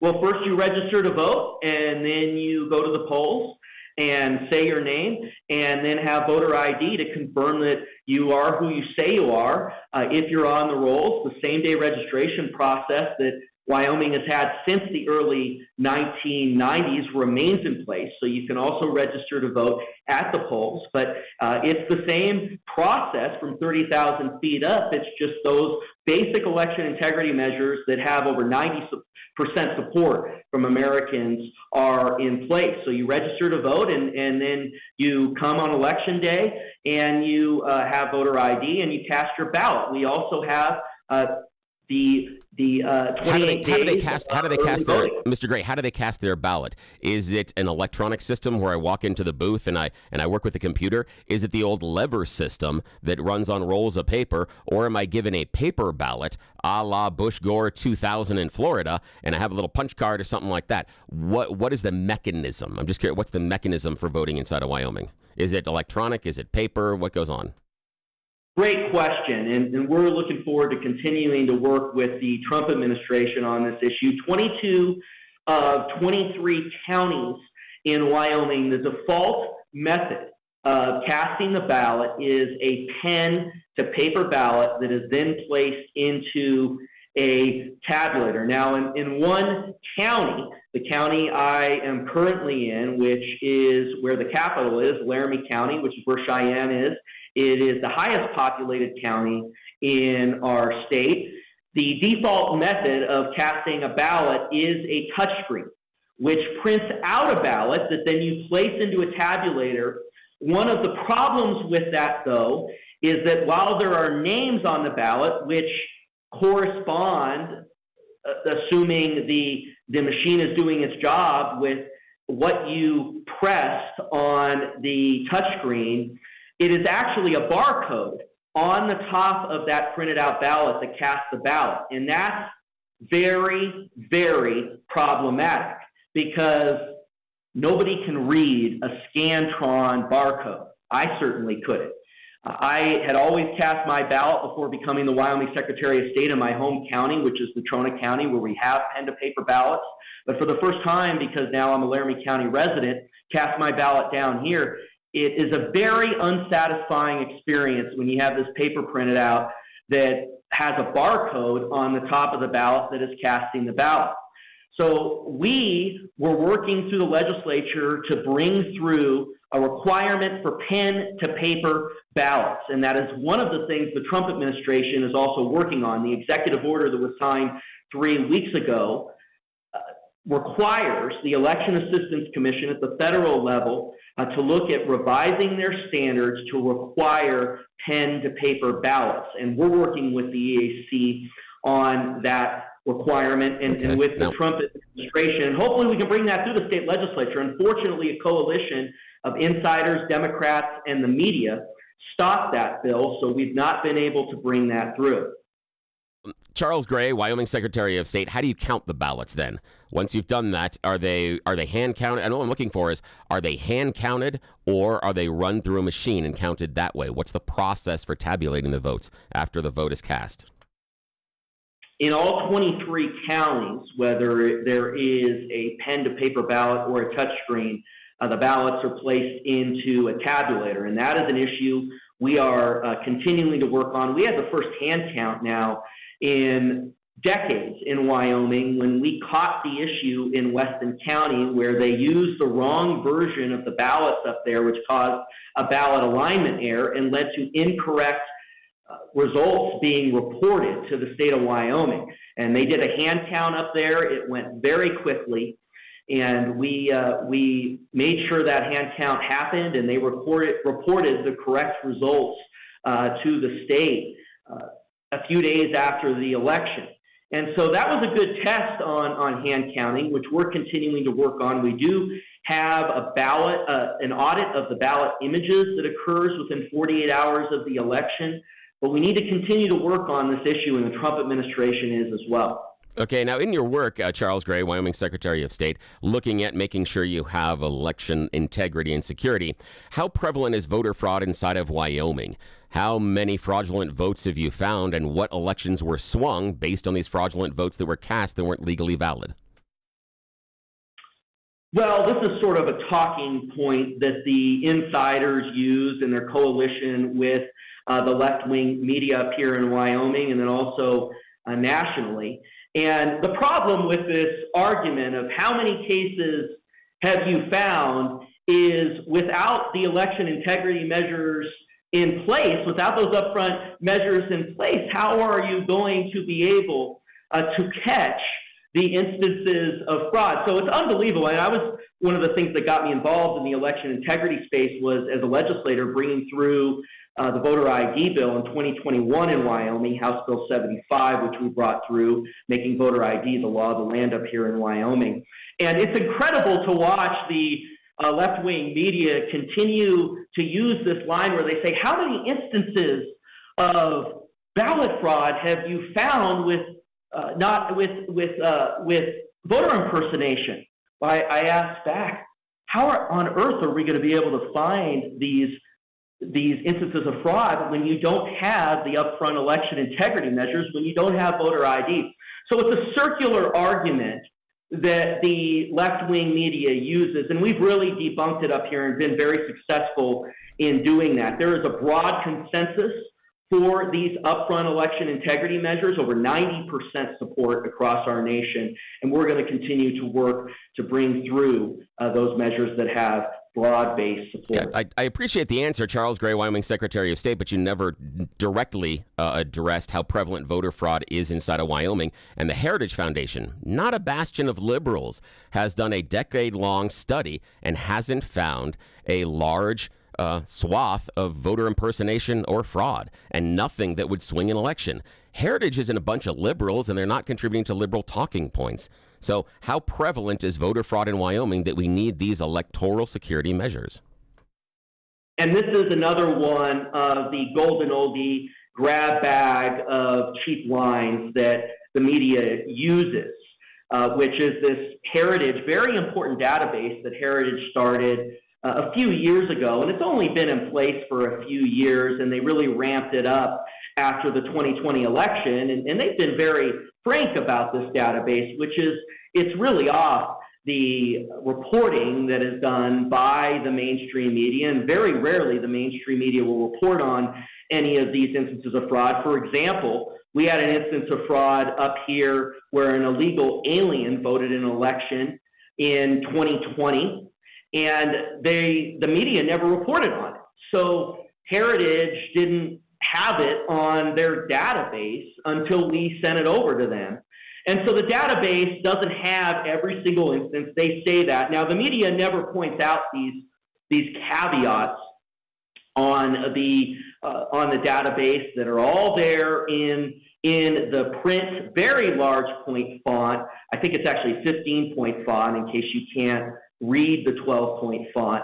But we've gotten very used to these election integrity pushback from the mainstream media, and it's wrong, these arguments that are brought. There's a broad-based support for these measures, and it's because the American people understand that these measures are common sense. And we continue. Well, I mean, Charles Gray, I got to interrupt you there. Wyoming Secretary of State Charles Gray. Part of the reason that this could have large support is because there were a bunch of people that lied to them about an election that was being stolen and things were sideways. I mean, there are people that have been paying out hundreds of millions of dollars for things and lies that were told on the air. And I appreciate that you finally got into the idea that you have one voter fraud case inside of Wyoming. Now, is the idea of going back to the hand counts and being able to tabulate?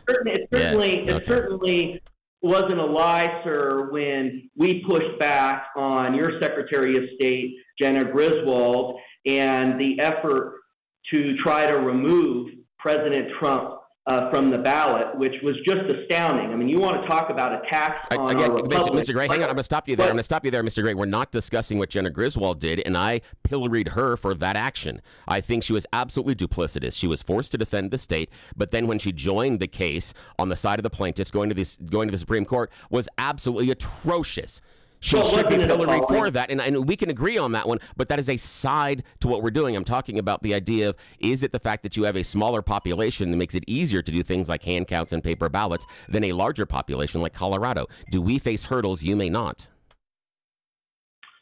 It was just appalling to see the actions of the radical left down there in Colorado. I applaud the Colorado Republican Party, and we partnered with them in filing amicus briefs and pushing back on what the radical left was trying to do. What about the population? Sir, what about the population? You're starting off on something else. I hate to. We're running out of time. I don't mean to interrupt you like this. I'm not trying to be difficult, but I'm looking at the idea of population comparison. Does your smaller population make measures like this easier than it would be in somewhere like a Colorado or somewhere like a California or New York or Florida? So it's just really important to push back because you're talking about being a bastion of small R Republican values, and the left's effort to prevent us from having a basic election slide in the face of that. But, I think that your point that there are different population levels in different states is something that we continue to consider. And why in Wyoming, with our small population that we're very proud of, we are continuing to work through being a leader on these issues so we can sort of provide a model to states like Colorado that struggle with, one, the radical left, and that legislature you have down there, and the fact that, yes, there is a higher population, but we're working to become a leader in Wyoming on these issues and continuing to work to sort of be that model. Well, Charles Gray, Secretary of State, Wyoming, I appreciate you taking time to join the Jeff and Bill show. I will tell you, you're doing much better than Jenna Griswold is doing in the state of Colorado. She wants to be governor now, and that's what we've got to deal with. So build a wall, and if you want to keep us out from moving there, I at least would understand. Secretary of State of Wyoming, Charles Gray, thank you for taking time to join us this morning. Yes, thanks for having me on, and it was a pleasure. Really appreciate presenting these issues and continuing to talk about it. All right, give us a phone call. What do you think about what they're doing in Wyoming? 720-819-5115 is the text line, 720-819-5115, Dan Campos Law text line, or give us a call at 303-696-1971. I want to talk to you about our friends over at Alarm Detection Systems. Reliability isn't optional when business security is on the line. It's essential. Businesses trust alarm detection systems for the highest level of service and expertise. Think about the time you could save using one source for cameras, keycard access, fire, and intrusion systems. ADS offers expert alarm installation and testing by highly trained technicians, 24/7 professional monitoring, same-day or next-day service upon request because downtime isn't an option, dedicated teams for cameras, access control, fire alarms, and over 300 security professionals working for you. Choosing ADS means your business stays protected and will be ready to open tomorrow. They combine human monitoring with the latest AI camera technology to prevent crime in real time. Trusted by small and large businesses, including many Colorado schools, their security experts will review your system for free. Go to adsalarm.com and schedule your appointment today. adsalarm.com, alarm detection systems, the first choice of Front Range and Colorado businesses, adsalarm.com. We'll continue with your phone calls and texts, and boy, are they coming in, including a lot of folks from Wyoming. You're listening to The Jeff and Bill Show. This is Denver's Talk Leader, News Talk 710 KNUS.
Welcome back to the Jeff and Bill Show. Just wrapping up an interview with Chuck Grace, the Wyoming Secretary of State. They want to require proof of citizenship, residency, and photo ID to confirm who you are. Your driver's license will do all that, but here in Colorado, for instance, you just need a utility bill. Just show up with a utility bill, and you can register to vote. They're banning ballot harvesting. They want to get rid of the ballot drop boxes in Wyoming, and we've got jam-packed phone lines. Let's go to the phones. Joe in Arvada. Good morning, Joe. You're on with Jeff and Bill. Hey, good morning. Wow, it was just fabulous. I'm sorry I have my TV on. I can't find my remote. Charles Gray was the only person I've heard on your station that said that Tulsi Gabbard had identified that the Dominion voting machines are hackable from the outside. That's our Director of National Intelligence, Billy. And I'm proud of you, Billy, for not hanging up on Charles. That's really kind. And also, he identified that in Wyoming, you would be considered on the far left. So I know you say you're not, but I think Charles begs to differ. Yeah, I understand where he sits politically, and I get that. Did you notice the vast number of fraudulent voter things that happened in Wyoming that he could point to? Oh, yeah, no. He mentioned the one that they caught thousands. The one that they caught, but in Texas they caught 60,000 illegal voters on the voting rolls. I propose to you there's 200,000 here in Colorado, and in Texas they proved that many of them had voted. How do you like that, Billy? And when they are interviewed and when they're asked, 29% said they voted in the last election. Doink! Yeah, I'm not specifically familiar with that 60,000 voter case, but I haven't seen anything well, that then shows you should pay large attention. numbers. No, I do, Joe, but many times I've seen the stuff that you bring to the table with respect ends up evaporating later on. You had people for years. Nonsense. You just don't look. No, Joe, I did. For years, you kept telling us. 60,000. Go look it up. Joe, for years, you called in. Go look it up. Joe, for years, you called in talking about, here's the court case. It's finally going to expose all of this Billy. stuff. Google. Okay, I will go look at this afterwards, Joe, but I will not be surprised if your conclusion isn't necessarily the one that is presented, because that has been my experience with you in the past. Tulsi Gabbard also begs to differ. I ask you, have Tulsi Gabbard on. Ask Tulsi Gabbard to explain to you that Dominion voting machines can be hacked. Why don't you ask our National Intelligence Director? Here's the thing that almost any system necessarily can be hacked if it's connected to the internet and there are other protocols. It is connected to the internet. No, Genius. Joe. No, genius. Yes, it's not. It is. No, the protocols. It was proven to be Joe. connected to the internet. No, Billy. Joe. No, it wasn't. Yes, it was. Here in Colorado. Well, then wait, get Joe. the National Here in Colorado. Director of... Hang on, Joe. Stop for a sec. Was it proven, Joe, was it proven that the voting machines here in Colorado were connected to the internet during the process of voting? No, it wasn't, but thank you.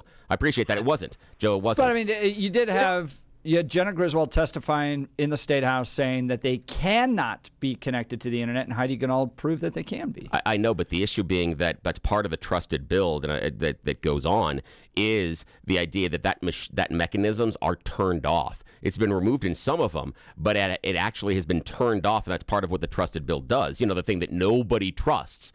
It actually makes sure and ensures that there is no connectivity to the internet. The county clerk is supposed to ensure there's no connectivity to the internet, that those things are turned off. And inside a computer system, stuff has to be flipped as far as a switch. It doesn't happen without an operator making an affirmative choice or a negative choice. So when the default is to have it off, someone has to go in there to turn it on. All of those keystrokes, all that access would be categorized and cataloged by the computer system. We haven't seen any of that. The fact that it has the ability doesn't mean it was connected, is connected, nor manipulated by. I think the problem is you had a Secretary of State saying that they couldn't. I know, be, but I'm just trying to deal in fact and reality. I understand, and Jenna Griswold's wrong on a long list of things, tremendously long list of things that she's wrong about. The other thing is, if it's not connected to the internet, you have no ability from the outside to hack into the system to turn it on and gain access in the first place. That's what had to be done. We'll get to these other phone calls. By the way, Joe's line is open, 303-696-1971. You're listening to The Jeff and Bill Show. This is Denver's Talk Leader, News Talk 710 KNUS.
Welcome back to the Jeff and Bill Show. Wrapping up our conversation with Charles Grays, the Secretary of State in Wyoming. They do it a lot differently up there. Is it based upon population that they can get away with hand count, vote in person, that type of thing? Let's go to Mary in Wyoming. Good morning, Mary. You're on the Jeff and Bill Show. Morning.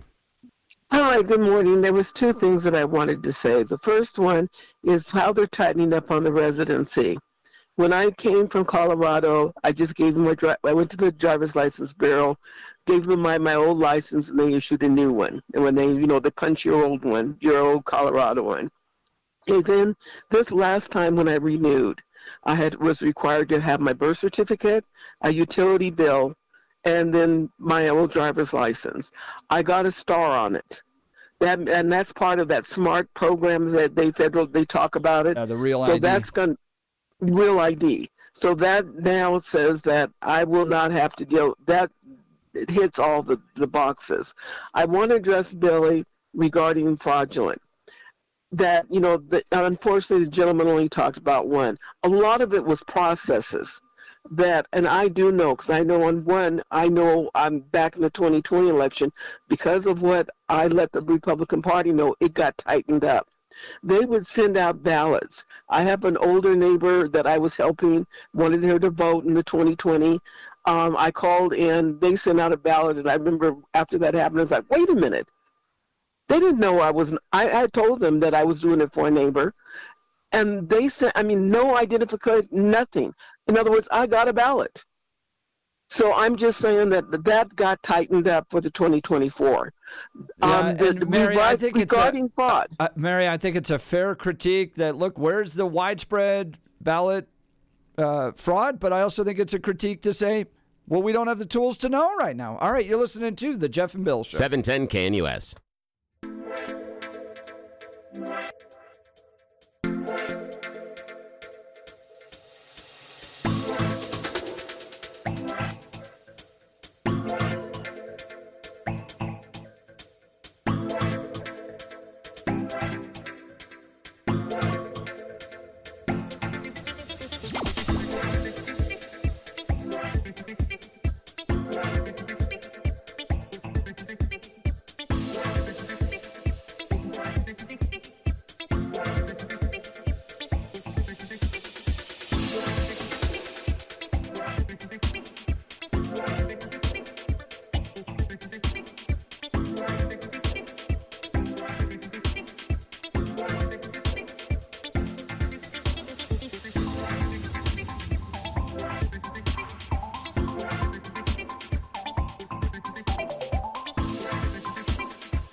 Welcome back to the Jeff and Bill Show. We've got full phone lines as we are discussing how Wyoming's doing their voting and the changes they're making. Chuck Gray joined us. He was the Secretary of State, and they're doing a lot to try to strengthen their election integrity up there and lock it down, make sure it's secure. Very different from Colorado, where you can just show up with a pay stub and register to vote here in Colorado, or an electric bill. Let's go back to the phone lines. Bill, what do you want to do? Ben. All right. Ben and Morrison. Good morning, Ben. You're on the Jeff and Bill Show. Good morning. Hey, good morning. How's it going? Can you hear me? Yeah, we got you. Yeah. This is somebody that's looking for a solution in search of a problem that doesn't exist, is quite frankly what it is. I mean, you mentioned this earlier, Billy. The Heritage Foundation has been keeping track of this stuff since 1988 for voter fraudulent cases. And do you know what the total is? 1,576 out of every single federal election since 1988. That's how many cases of fraud the Heritage Foundation, one of the most conservative organizations in the country, has documented and found. And one of the biggest cases of that was in one of the Carolinas, I can't remember if it's north or south, in 2018, when the Republicans were running around nursing homes and gathering up ballots and getting signatures and leaving them blank and then filling them in. So, like, that's what the voter fraud situation is. And that question I got for you, though, is if in, like, the state of Colorado, all you need is a utility bill to register to vote or a pay stub, no ID, doesn't have to check any of that, how would you know if people are voting if they're not legit?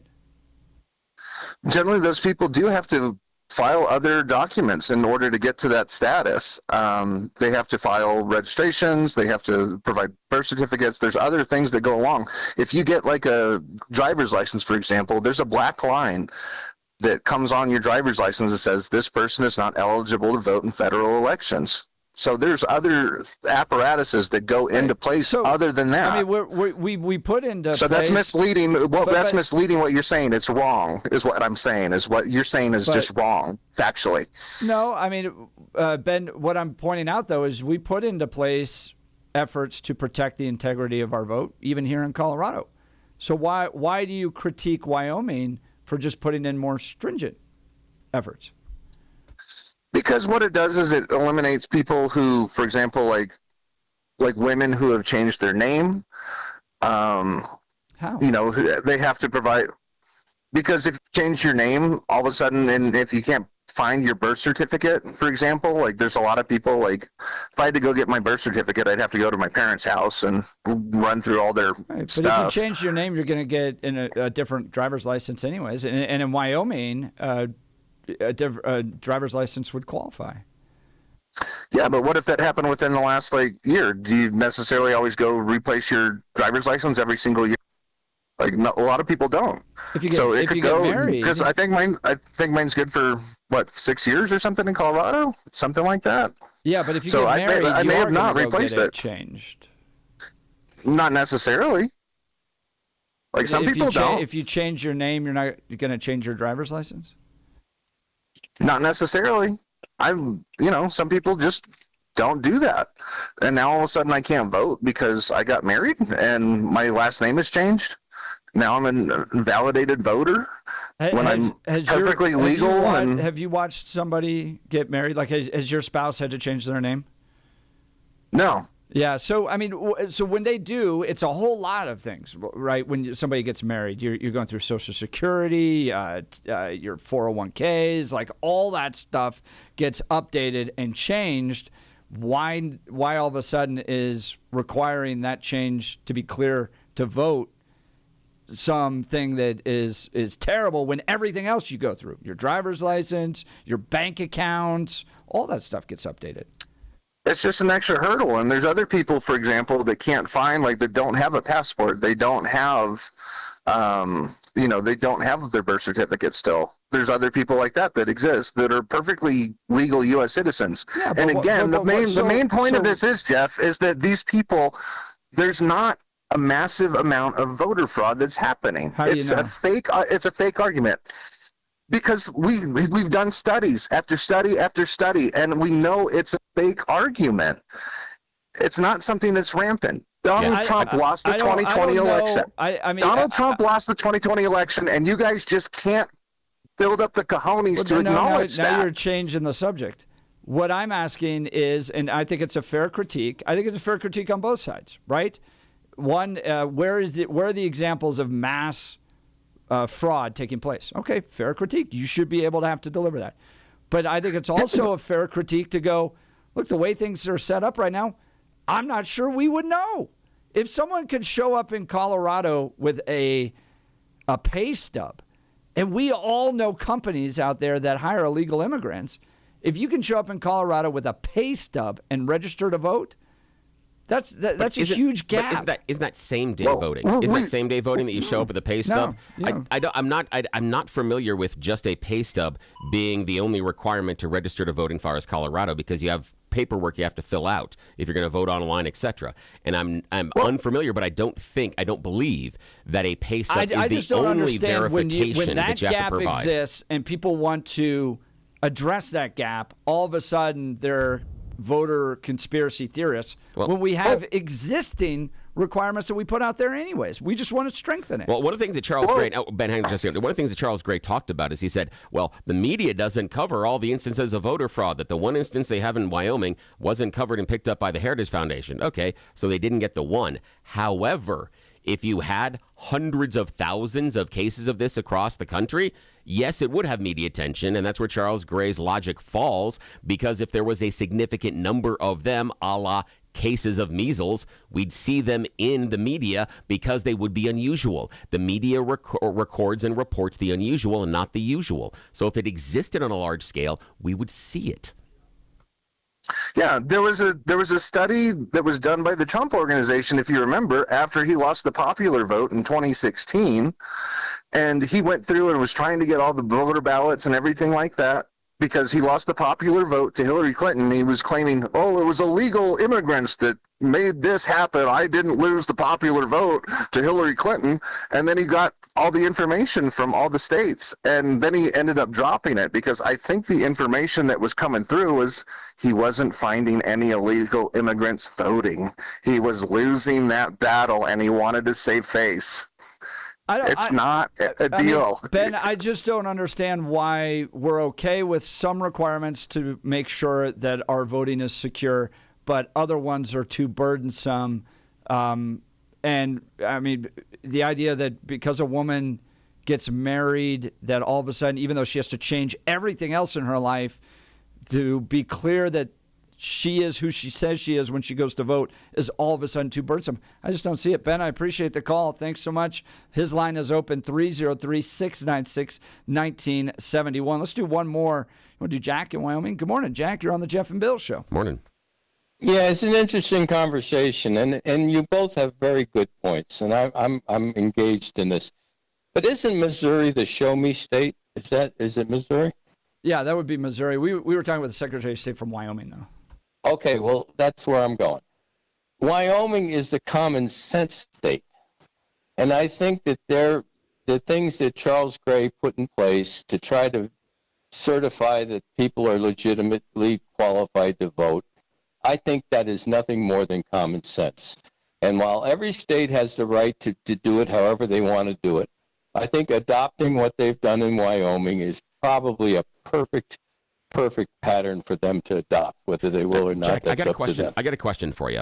Now, this comes to us from also Wyoming resident Mary. She and I had spoken off the air a little bit, and one of the things that she's concerned about is fraud, and the idea being that someone could be, like you are, have feet in both states, where you have businesses and you go back and forth between the two states.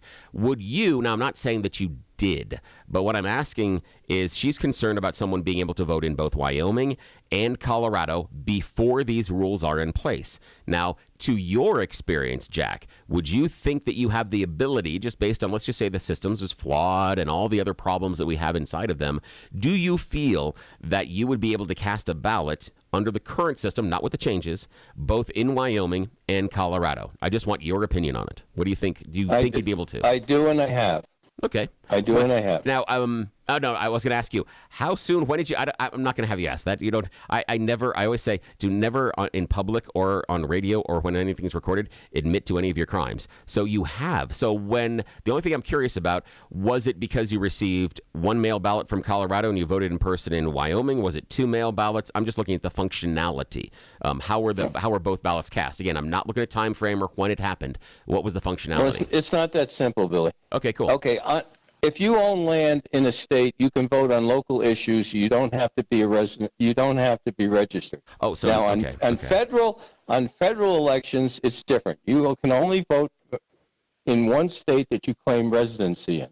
I own property in both states, and I can switch my residency anytime I want to. That's just true. by notifying the Secretary of State. Yeah, but now, you couldn't do it in the Fed. case, You couldn't do it in a federal election, though. But yeah, okay, that would make sense. Federal and one or the local other. is different. Okay, cool. Okay, that's cool. On the federal level, when you're talking about the Congress, when Liz Cheney came up, I notified the Secretary of State that my residency officially will be in Wyoming, so I could vote against Liz Cheney because she's a disaster. So that's legal, and I did that. Okay, when I got done with that, I changed my residency through the Secretary of State to Colorado. So in the last presidential election, I could vote against the Democrats. I don't vote for a policy. I vote against. I vote against what I consider to be a detriment to the country, and that is the Communist Democrat Party. I vote against them in whichever state I need to do it. In Wyoming, on federal elections, they don't need my support because going back to my opening statement, Wyoming is a common sense state. Wyomingites don't vote for Democrats because they're too smart to do that. Thank you. I appreciate that, Jack. That's really insightful, and I appreciate you talking about how you could possibly cast a vote in both states, but it wouldn't be the federal, it would be the local. Thank you. That was very insightful. Jack, I appreciate that, Appreciate it. Phone lines open, 303-696-1971. Now is time for Blake Olson. Blake Olson. Blake Olson, news and comment. 45 and sunny in Denver, expecting a high of 68 today. The 7-10 5-day forecast coming up. Our top story, 47, says China has to make a trade deal. DJT said China needs to sell its goods to the U.S., and he's confident they will come to the bargaining table soon. He added that the U.S. is losing $2 trillion in trade across the globe, and those days are over. A federal judge is modifying an order blocking the deportation of illegals from Colorado. Tim McDonald with the ACLU sought the order to keep immigration authorities from deporting Venezuelans accused of having ties to Tren de Aragua. They need to follow due process so they don't make the kind of mistakes that we know they are making right now, shipping people to El Salvador and then calling it an oopsie. Oh, yeah, an oopsie. U.S. District Court Judge Charlotte Sweeney ruled Tuesday that immigration officials must provide 21 days notice before taking any action to deport illegals under the Alien Enemies Act. The Denver judge also ruled that anyone facing deportation must be allowed to challenge their removal from the U.S. May 6th is the expiration date of the order, but it could be extended. All right. After all that, I need a little Stephen Miller. You have the entire Democrat Party that is in love with this gangster in El Salvador who beat his wife, who's a member of a terrorist organization, who has code for MS-13 tattooed on his knuckles. And you've seen the amount of coverage, the amount of discussion over this one illegal alien gangster. What was the reprieve for Americans who watched their communities get occupied by these foreign gangs? Where was their due process? Where was their rights? Where was the media and where were the courts when their loved ones were getting beaten, raped, and murdered? That's who President Trump is fighting for, not foreign terrorists, Americans. On Fox last night, once again, I can't get enough of Stephen Miller. Charles Gray, Wyoming Secretary of State, on with Jeff and Billy last hour. I'm sure you've heard it. And a lot of us feel Colorado needs to dial in on election integrity like Wyoming. We saw fully exposed all the weaknesses in our election process in 2020. And these measures that were brought through state by state in the intervening period from 2020 to 2024 have been pivotal. And we're going to continue to bring through those strengthening measures post-2024 election. And President Trump has talked about this when he signed that first executive order here about 3 weeks ago on election integrity. He said more are coming, and this is so important that we continue to strengthen elections. Elon says that paid protesters are responsible for the automaker's decline in earnings this year. On Tuesday, Elon said protesters have been targeting Tesla since he started with Doge. He also said, as expected, he'll soon be spending a lot less time at Doge. Starting probably in next month, May, my time allocation to Doge will drop significantly. He made the comments during his company's earnings call Tuesday. He added he'll spend a day or two per week working with Doge for as long as President Trump would like him to. He also said he's not parting ways with Doge entirely. I'll have to continue doing it for, I think, probably the remainder of the president's term, just to make sure that the waste and fraud that we stop does not come roaring back. The body of Pope Francis is now lying in state at the Vatican. On Wednesday, his body was taken to St. Peter's Basilica, where it will lie in state for 3 days of public viewing until Saturday's funeral. DJT will be there once again. The acting governor of New Jersey is declaring a state of emergency where a raging wildfire is forcing thousands to evacuate. About 3,000 evacuations have been ordered in Ocean and Lacey townships, where multiple roads have been closed off, and over 1,300 structures are being threatened by the wildfire. The Trump administration is collecting private medical records from both federal and commercial databases for RFK Jr.'s new autism study. The study will include medication records from pharmacy chains, smartwatches, and fitness trackers. The Rockies lose 4-3 to the Royals. And hockey tonight, Stanley Cup playoffs, Game 3. It's tied at 2, Dallas and Colorado. As the Avs try to take a 2-1 lead tonight, they drop the puck at 7:30 in Lodo. Nuggets, Game 3 with the Clippers tomorrow night in Southern California. 42 in Brighton, 43 in Louisville, and 45 in Denver. Jeff and Billy continue on Hump Day. I think. Maybe.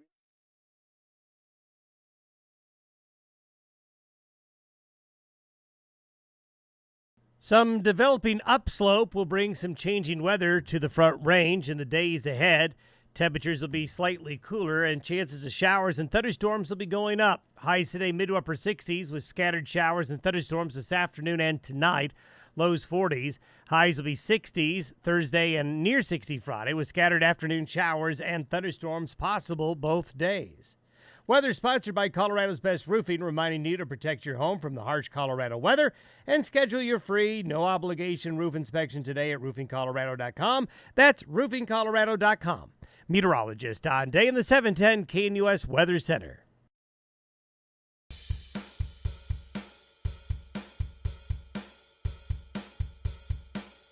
Welcome back to the Jeff and Bill Show. I've been impressed with this guy on X, and he seems to be tapping into a change that's happening in the Democrat Party, and we've been communicating back and forth and talking about having him on, and he's live in studio with us. Deep Singh Badesha. I think I got it right. Did I get it right? Am I close? It's close enough. Good enough for government work, as some would say. And you were on with Caldera recently. I don't want to assume your political affiliation. I think you're progressive in your political activities. But, I've been noticing it's been lining up with things I've been noticing too is that there's a change happening in the Democrat Party. But welcome to the Jeff and Bill Show. Yeah, Yes, welcome. Excited to be here. Yeah, as you said, I am a Democrat, so I actually went through a small libertarian phase. So I grew up in Colorado Springs, Colorado. Yeah. So growing up in that environment, everybody around me was, I would say like I was there was one Sikh kid. I'm Sikh, follower of Sikhism, and a friend of mine who was Muslim. And then everybody else was like very, very Christian. So I grew up in that environment, grew up libertarian. And it wasn't until later that I'm like, I think I'm a Democrat, actually. Yeah. I think I'm more liberal than this. Well, you're a political strategist, and you've been talking about something I've been noticing, too, because I went to the Bernie rally, and I worked for Mitt Romney when he was at Red Rocks, and that was 10,000 that turned out for that. And we're like, whoa, huge turnout for Mitt Romney back in 2012. You had Barack Obama, 80,000 at Mile High Stadium. And I go to all these political rallies. I hadn't seen anything in like a decade since like what I saw with Bernie and AOC down at the Civic Center. And I went, I think I'm seeing a change in the Democrat Party, at least Colorado's Democrat Party, where kind of what we would call the old, pale, stale, Michael Bennet, John Hickenlooper, just don't seem to be doing it for the Democrats anymore. They want real fighters. And you have been talking about that. There's kind of a change happening in the Democrat Party. Tell me about that. Yeah, I feel like there is a lot of energy to reform and change things. And the things I've been mentioning to people, and the things I say over and over again, is the Democratic Party is less popular than Republicans and Trump. Democrats think they're going to win 2026 and 2028 back. They're going to win Congress back and the White House back because Trump is so unpopular. But what they fail to know is that Democrats are way less popular with their own base and the general public than Republicans and Trump is. And you have to ask yourself why. Why is that? What is happening? And it's interesting is that after parties get walloped, they kind of go back to their grassroots and they kind of have to listen to their people and see what's going on. In 2010, you saw this with the Republicans. Republicans got walloped in 2008. And Republicans were coming out with these blueprints and saying like, hey, how do we change the party? What do we have to do? No one would have imagined that the Tea Party would have came out of that in 2010. And no one would imagine that Donald Trump would have ignited this populism underneath that, right? I think they went back to the voters with Mitt Romney. Mitt Romney did not really work out. So you see this similar kind of ebbing and flowing with the Democratic Party right now, where people, Americans know they're getting a raw deal. Whether you're Republican, you're an independent, like many people are in the state, or you're a Democrat, Americans feel like you're getting a raw deal. They don't know exactly who's giving them the raw deal, right? If you listen to Trump, it's immigrants and it's China and it's these people who have kind of sold you out, these like globalist elites, as you would say. And if you listen to liberals, though, I was at the DNC. I sat there at the DNC, was there all 4 days, and I listened to Kamala speak. I listened to a lot of people speak. And she's like, nothing will change. Everything's good. We're going to keep on going. And that's not what the American people feel. So what you see this energy coming from is that Bernie Sanders and AOC and the progressive left are the only people talking to the real pain of Americans, right? They're the only people saying like, hey, we need to change things, right? The systems are not working for you. And I think that's something you can see in the Gen Z population too. So one of the things about Gen Z, you might have seen these statistics, is that Gen Z men in particular, but Gen Z overall, are becoming more conservatives than baby boomers, right? Democrats had it in their mind that, hey, we're going to be winning elections because young folks are going to be with us. But if you look at Gen Z, in particular at the COVID timeline, if you were Gen Z in K-12 before COVID, you're still pretty progressive. You're still like, you align with almost millennials in terms of your voting behavior. But if you were in school after COVID, they're very, very conservative. And you have to ask yourself why. And I think Bernie's kind of tapping into this, AOC's tapping into this, other commentators on the left are tapping into this. It's that the institutions are broken. And if you were in Gen Z and you were in high school and you saw everything around you not living up to the promise that was supposed to, right? Schools aren't protecting you the way they're supposed to, right? Healthcare is falling through. People aren't getting jobs. Your mom and dad are having issues, right? You see that institutions are broken. And then if you saw a Biden and a Kamala administration saying, everything's okay, don't worry, the institutions are fine, let's protect these institutions. then of course you're not going to resonate with that. Meanwhile, you had Trump, who was like, these institutions are broken, they're corrupt, only I can fix them. You're getting a raw deal, let me do that. And that's the thing that Democrats need to grapple with. Yeah, that voice you're hearing is Deep Singh Badesha. He's a political strategist here in Colorado. You know, I'm interested in this coalition that's building because when I went to the Bernie rally, if you had just airdropped me into it, I would have been like, John Tesh concert? Like it was like a lot of boomers bringing their little lawn chairs and then you had kind of the more socialist radical wing that was younger. But I've noticed among the older wing a frustration with the tearing down of these institutions that's taking place, right? They felt like they built something that's really good, Social Security, Medicare, Medicaid, that type of thing. And then you have Elon Musk with the chainsaw at CPAC, right? Not just slicing and dicing, but I'm going down to the bone and we're clearing stuff out. And so the boomers frustrated that this institutionalism has taken hold. And then you have the progressives that want kind of more of a fighting wing of the Democrat Party, on the nose, take it to them. And so that has pulled together. Talk to me about how the older generation, particularly here in Colorado, is dealing with this, because they're showing up at these anti-Trump rallies. I see them all the time. They're down there Saturday. I was down there. You do have a boomer generation that's showing up at these types of events. You know, I feel like when you go to those Bernie Sanders rallies, when you go to those AOC rallies, and they're everywhere, right? It's not just Denver. Denver had 32,000 people. Then LA had almost 40,000 people. They went to Utah, Salt Lake City. And they had thousands of people. They went to... By the way, I don't buy the idea that these are just all rented. Yeah. And I think that's a big mistake for conservatives to make. Like, oh, we track cell phones. And yeah, I'm sure there are some people that travel around and they're just kind of hanging out. But if you dismiss that that's like where the beating heart of the electorate is in Colorado right now, you're going to continue to lose elections. Honestly, actually, again, going back to that 2008, 2009 moment, right? 2008, the American public really wrote Barack Obama a blank check, saying like, hey, you can kind of do whatever you want. You have all these senators, you have all these House reps. You ran on ending wars, you ran on, putting the bankers to task, doing better economics. And then he didn't do that. It's a huge backlash, huge rallies. And you saw the Tea Party actually seize on that, right? So I think that's the same kind of thing that's happening right now. So as far as like why the older folks might be jiving with this, I think there's two separate things. I think older folks also see that their kids are getting a raw deal. Right, I see that they see that for the first time ever, Americans are having kids, and their kids will have a worse life than they did, right? And I think older generations are protective about some of the things they did well, right? Social Security, Medicare expansion, and then we did have a lot of progress with youth, of course, towards LGBTQ rights. So I think there is a defense of that, but at the same time, I think folks saw in that generation what happened with manufacturing being in decline. They see that there's a lot of abundance around them, and it's not really happening to them, and I think that's what people are kind of rebelling against. And if this anger is not directed at who I think it should be directed towards, which is a small 1%, 0.01%, who controls all the wealth in like riches in America. If that's not aimed at who actually sold the American dream, and instead is aimed at immigrants and migrants and overseas actors, I think it's going to lead America to a bad place. And that's why Bernie Sanders has both he's offering a refuge for people's anger.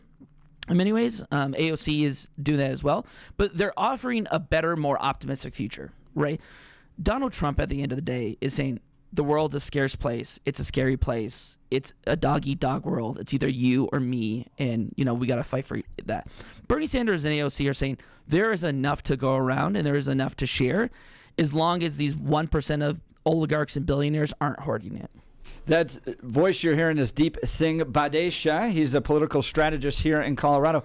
Now, Deep, we're a Democrat state. We're blue through and through, right? There's not a single Republican elected statewide. Democrats have a near majority in the state House and state Senate. And Colorado has gotten more expensive, more crime-ridden. We're spending more money at the state capitol. I mean, it is kind of following the Bernie model, and things aren't going so well. What's your response, sir? I actually don't think it's following a Bernie or a progressive model. I think it's following more of like a neoliberal model, right? Like the reason why we kind of got into this mess is actually more like the Clinton era Democrats and the kind of even the Obama era, Hillary Clinton era Democrats. Colorado is a blue state, but it's still a very moderate state. It's still maybe center-left. And a lot of those center-left policy positions, especially fiscal policy, can't solve the wider overarching issue. And, there's a new book, Ezra Klein's book, Abundance. You probably have heard about it. A lot of folks have been talking about it. Is why is there a housing crisis in blue states and blue cities, right? That is something that we need to grapple with as liberals, as Democrats. We need to figure that out. Is why can't Democrats build a train in California? Yeah, right. And he does a good job in the New York Times explaining this. Like, when you point to like really blue cities, the government's not working for the people. I think that's the interesting thing again, that so the left and the right can come together. I think on the right you have Trump. You have J.D. Vance, and you have his whole crew saying like, hey, the traditional Republicans and the traditional Democrats have led this country into the situation it's in. Listen to me, and we'll change it. And on the left, again, you have Bernie Sanders, AOC, Ro Khanna, these folks who are saying, look, the traditional Democrats and Republicans have got us into this mess. We need a new way.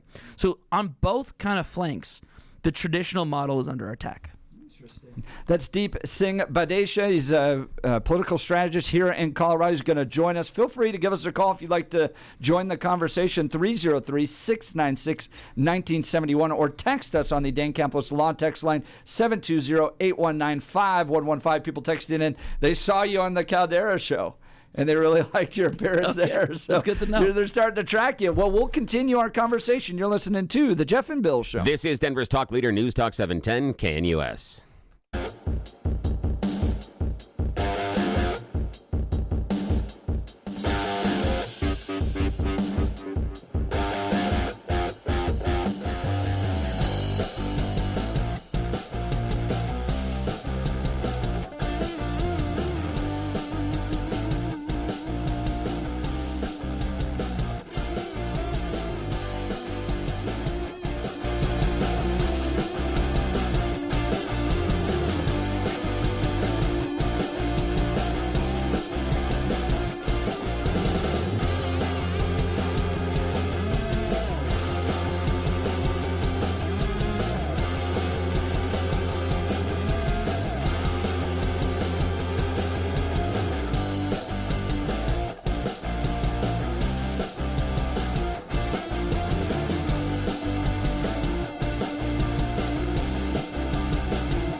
Welcome back to the Jeff and Bill Show. Joining us live in studio's deep, Singh Badhesha. He's a political strategist here in Colorado.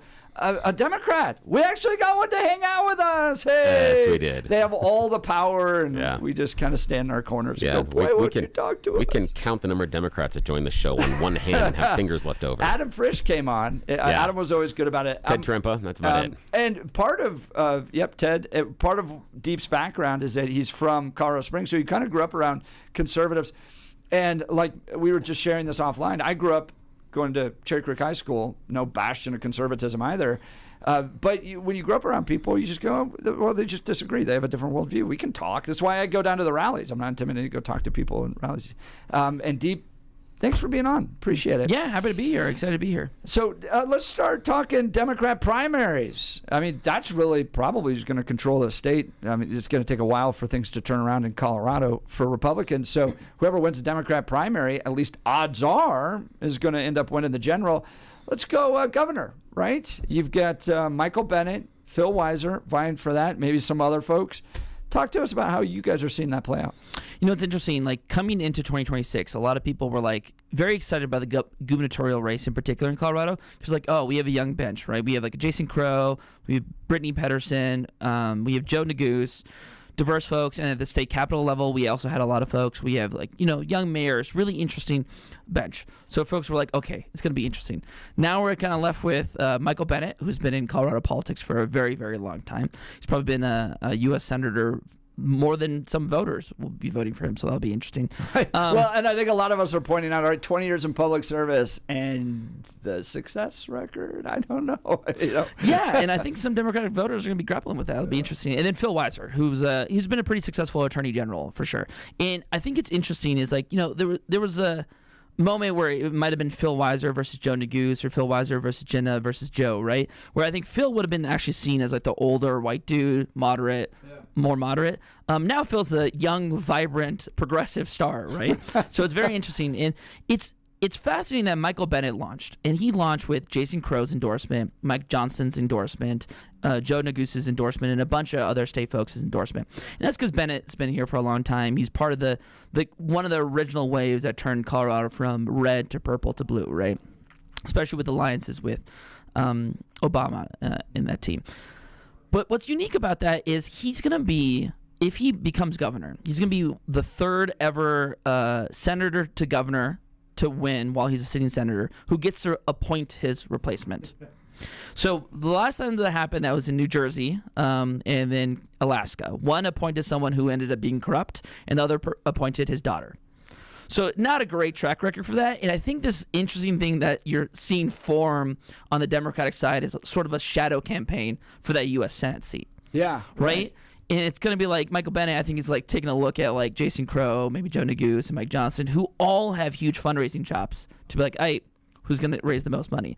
And, you know, that's some jokes that folks have been saying in back rooms in the Democratic Party. So I think that's happening. But I think that might turn off Democratic voters, right? I mean, we've had this whole issue with vacancy elections at the local level already, right? But Democratic voters right now don't like anointment. Right, we tried an anointment in 2016 with Hillary Clinton. The state went for Bernie Sanders pretty heavily because folks don't like it when you're told who to vote for. And the Bennet campaign kind of feels like that right now, where it's like, hey, you know, Bennett's been along for a long time. He's been a senator. Let's make him governor, and then we can figure out the Senate. So I think the Phil Weiser versus Michael Bennet race is actually going to be quite progressive, and it's going to be this interesting thing. I think the lane might end up being where Phil Weiser's like, you know, I was an antitrust professor. You know, I took on corporations. I took on the Trump administration, right? I'm not afraid of suing oligarchs and billionaires. Like, you know, he helped sue the pharmaceutical folks that led to the opioid crisis, right? Meanwhile, Michael Bennet, he had the 5th most donations from billionaires when he ran for president. I'm not sure if you know this, but Michael Bennet ran for president in 2020. Right. So did John. Yeah. John Hickenlooper and Michael Bennet both ran. I think Steve Bannon said, I can see your 2% coming right now to Jared Polis. Because, I mean, it is interesting how Colorado Democrats get to the national stage and then just hang around 2% in the polls. Yeah, it's ever since Gary Hart, you know, it's like the curse of Gary Hart, essentially, right? Your history's good, man. What I was going to say, so here's the thing with Michael Bennet. So he ran this crowded Democratic primary in 2020. He had the 5th most donations from billionaires, right? It was like Kamala Harris, Joe Biden, Booker, Buttigieg, and then Michael Bennett, who had donations from 32 billionaires. And right now, I mean, you've gone to those Bernie Sanders rallies, you've gone to the Democratic rallies. There is not a lot of appetite right now for billionaires in the party, especially conservative billionaires who might be donating to Bennett. So I think if Phil Weiser can kind of tap into that populist base, being like, I'm the antitrust guy. I'm the guy who's going to go after corporations. I'm the guy who's going to go after monopolies and the billionaires and the millionaires. And this guy has the donations. I think there is a lane there. A lot of folks are saying it's not going to be a competitive thing, that, Bennett has all this name recognition. He's going to have a ton of money. But we'll see how this shakes out. I guess my question to you, Deep Singh Badesha, who's in the studio here, look, you end up with these competitive primaries, but at the end of the day, it seems like there's a mold. And the mold is a white old dude in jeans becomes the leader, whether you're Mike Johnston, who's a little bit younger, but Jared Polis, Phil Weiser, Michael Bennett, John Hickenlooper, Bill Owens. Bill. I mean, keep going. Yeah, Bill Ritter. Yes, exactly. Bill Ritter. Yes, all of them.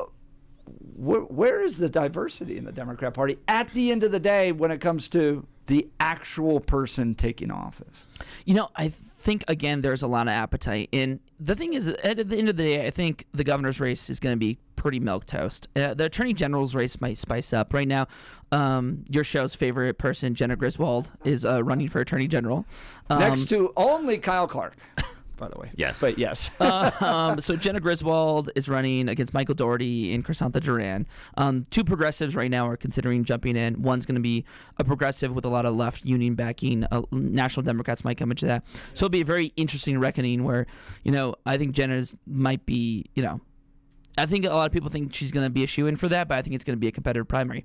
But the most interesting thing, and this might be a little bit of a sneak peek, is progressives, especially a lot of young, diverse progressives, are taking a look at Hickenlooper's seat. And everybody's like, John Hickenlooper's unbeatable. He was mayor, and then he was governor, and then he was Senate. And when he jumped to the Senate race, everyone jumped out, right? Except Andrew Romanoff. So Andrew Romanoff just, But yeah, Andrew Romanoff lost against both Bennett and Hickenlooper, so it's a unique thing. But I was going to say, so when it came to, Hickenlooper has one of the most conservative voting records in national politics. He has a more conservative voting record in the Senate than the two senators from Arizona. Arizona is actually a purple state. Yeah. And the two senators from Georgia. As you were saying, Colorado is sapphire blue. We're between New York and Illinois. And Hickenlooper is voting, though, like he's a member of like a +1 Republican state. And that does leave him vulnerable. Another thing that leaves him vulnerable is that he's 74 years old. At the end of his term, he'll be 80 years old. And I think, Democrats both nationally and locally are kicking the tires in that race to be like, if we can find a young person for this race, and that'll be the top of the ticket, actually. So the top of the ticket in the Democratic primary won't be the governor. It'll be the U.S. Senate race, right? That's where all the caucus will go to. So that's something that's happening.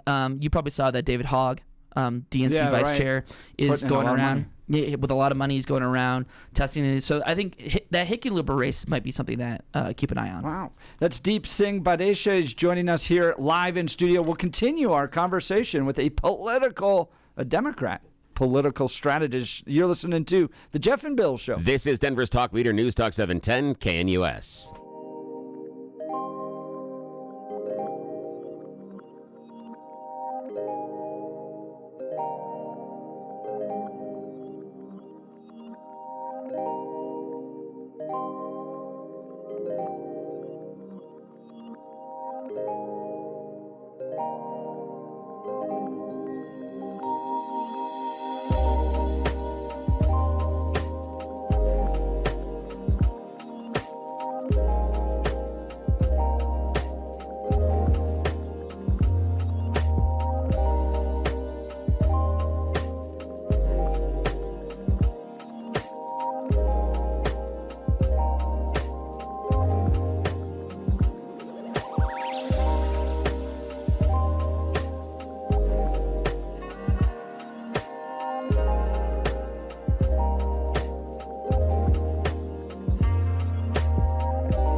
Welcome back to the Jeff and Bill Show. Joining us live in studio, Deep Singh Badesha, political strategist, Democrat political strategist here in Colorado. Now, we were talking about how the Attorney General and Governor and Senate race may show up here, and how some of the Democrat voting base is getting more progressive. But I want to ask you about Tim Hernandez and Elizabeth Epps, because it seems like you can get a little too progressive, and then the party bosses, like Republicans, will always fight in public, right? We go out there and you're not conservative enough, and all of our dirty laundry's aired publicly, hence the last state party chair fight that took place. But it seems like on the Democrat side, they have their differences, and then all of a sudden you lose your primaries. Can you be too progressive in Colorado? Yeah, I think that, Tim Hernandez, Elizabeth Epps, good friends of mine, really love them, helped out both campaigns. Helped out Elizabeth Epps on her first campaign when it was a really big upset against the first person she ran for. I think Elizabeth's interesting is that she went to the state house. She is someone who was a grassroots activist, someone who was protesting in the streets. When the Black Lives Matter protesters got assaulted by the police and they sued the city and county of Denver, she was the named plaintiff. Right, that was by those attorneys, and so she's always used to that. And I think for Elizabeth, it was like, let me see what happens inside the dome. I've been outside the dome. Let me go inside and take a look. I think she went in, took a look, and said, "Wow, a lot of people are violating CORA over here. Or a lot of people are violating Open Meetings Act." So her and Bob Marshall, so the farthest left person and the most moderate person, brought that lawsuit against the Democrats, if you remember. I think she took a look and she's like, you know what? I'm better suited outside this building, right? I'm better suited as an activist, better suited at the Freedom Fund, freeing people from jail, freeing people from prison. So I think that's what she took a look at, and I think she's still doing amazing work. When it came to the Tim Hernandez race, right, that was a hard-fought race, and he did lose by a couple hundred votes. That race was pretty unique in some circumstances where, it was almost a canary in the coal mine that we were not going to have a big turnout in 2024. So in November, this was an election that happened June of 2024. The Democratic primary was Tim Hernandez versus Cecilia Espinoza. If there were less voters in June of 2024 than there were in June of 2020. In June of 2024, again, election year, Trump's going to be in the ballot, competitive, all that. But no one really turned out. So it was a very low turnout. I think if Tim had seen the same numbers and the same demographics of voters in 2020, he would have held on to that seat. But I think progressive still won, across the race. Javier Mabry kept his seat easily. Lorena Garcia kept her seat easily. You had Yarazoki beat a ton of dark money up in Fort Collins. So across the state, I think the state house and the state Senate candidates still did end up winning. I don't think Tim's done with politics. I think Tim is one of our shining stars. He's only 27 years old, so still a young guy. He's probably going to come back, run for something else. I hope he does run for something else. So we'll see then, in a different kind of atmosphere, how he does. Oh, that's Deep Singh Badesha. He's a Democrat political strategist joining us live in studio. We'll carry him over for a few minutes in the 9 o'clock hour. Yes, we have a Democrat on 710 KNUS. You're listening to Jeff and Bill. And we're not letting him leave. This is 710 KNUS.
It is 9 a.m. in the Mile High City on this Wednesday.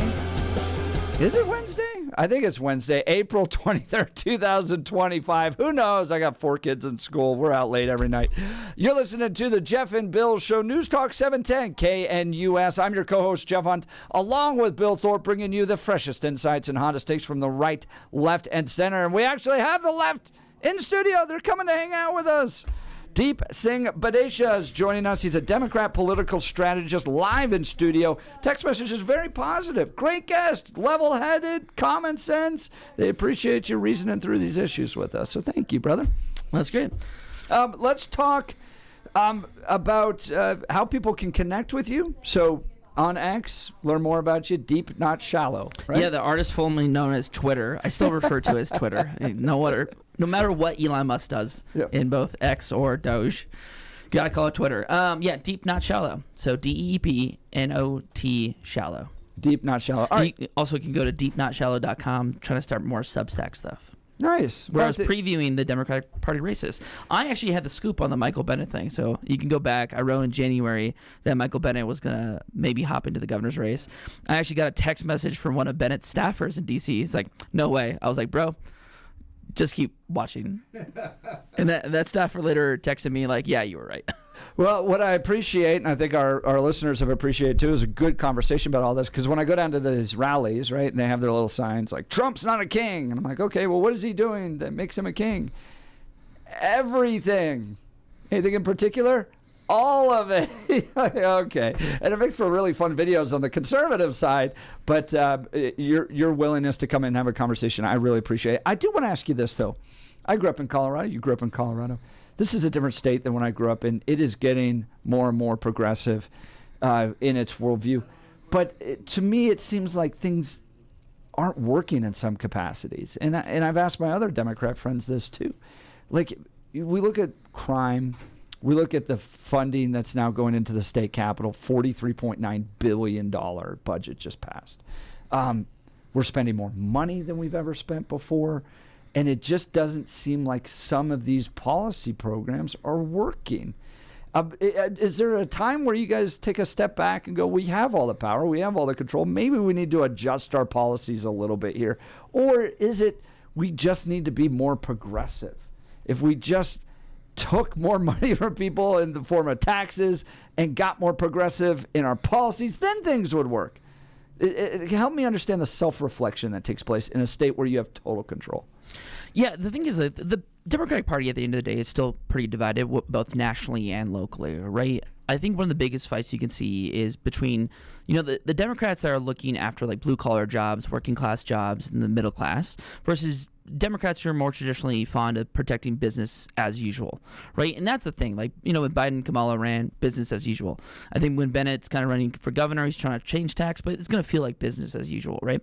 And then there's a new flank of the Democratic Party that said business as usual is not working, right? For the last 20 years, we've seen how business as usual is working. It's leading to more cost of living, higher rents, houses you can't afford, streets that aren't working. All these things are breaking, right? So we need a new way forward. So there is that schism happening. I come from a branch of the Democratic Party, right? The left branch, the progressive branch. That wave of the Democratic Party isn't what's happening to workers, what's happening to the middle class that we can do better.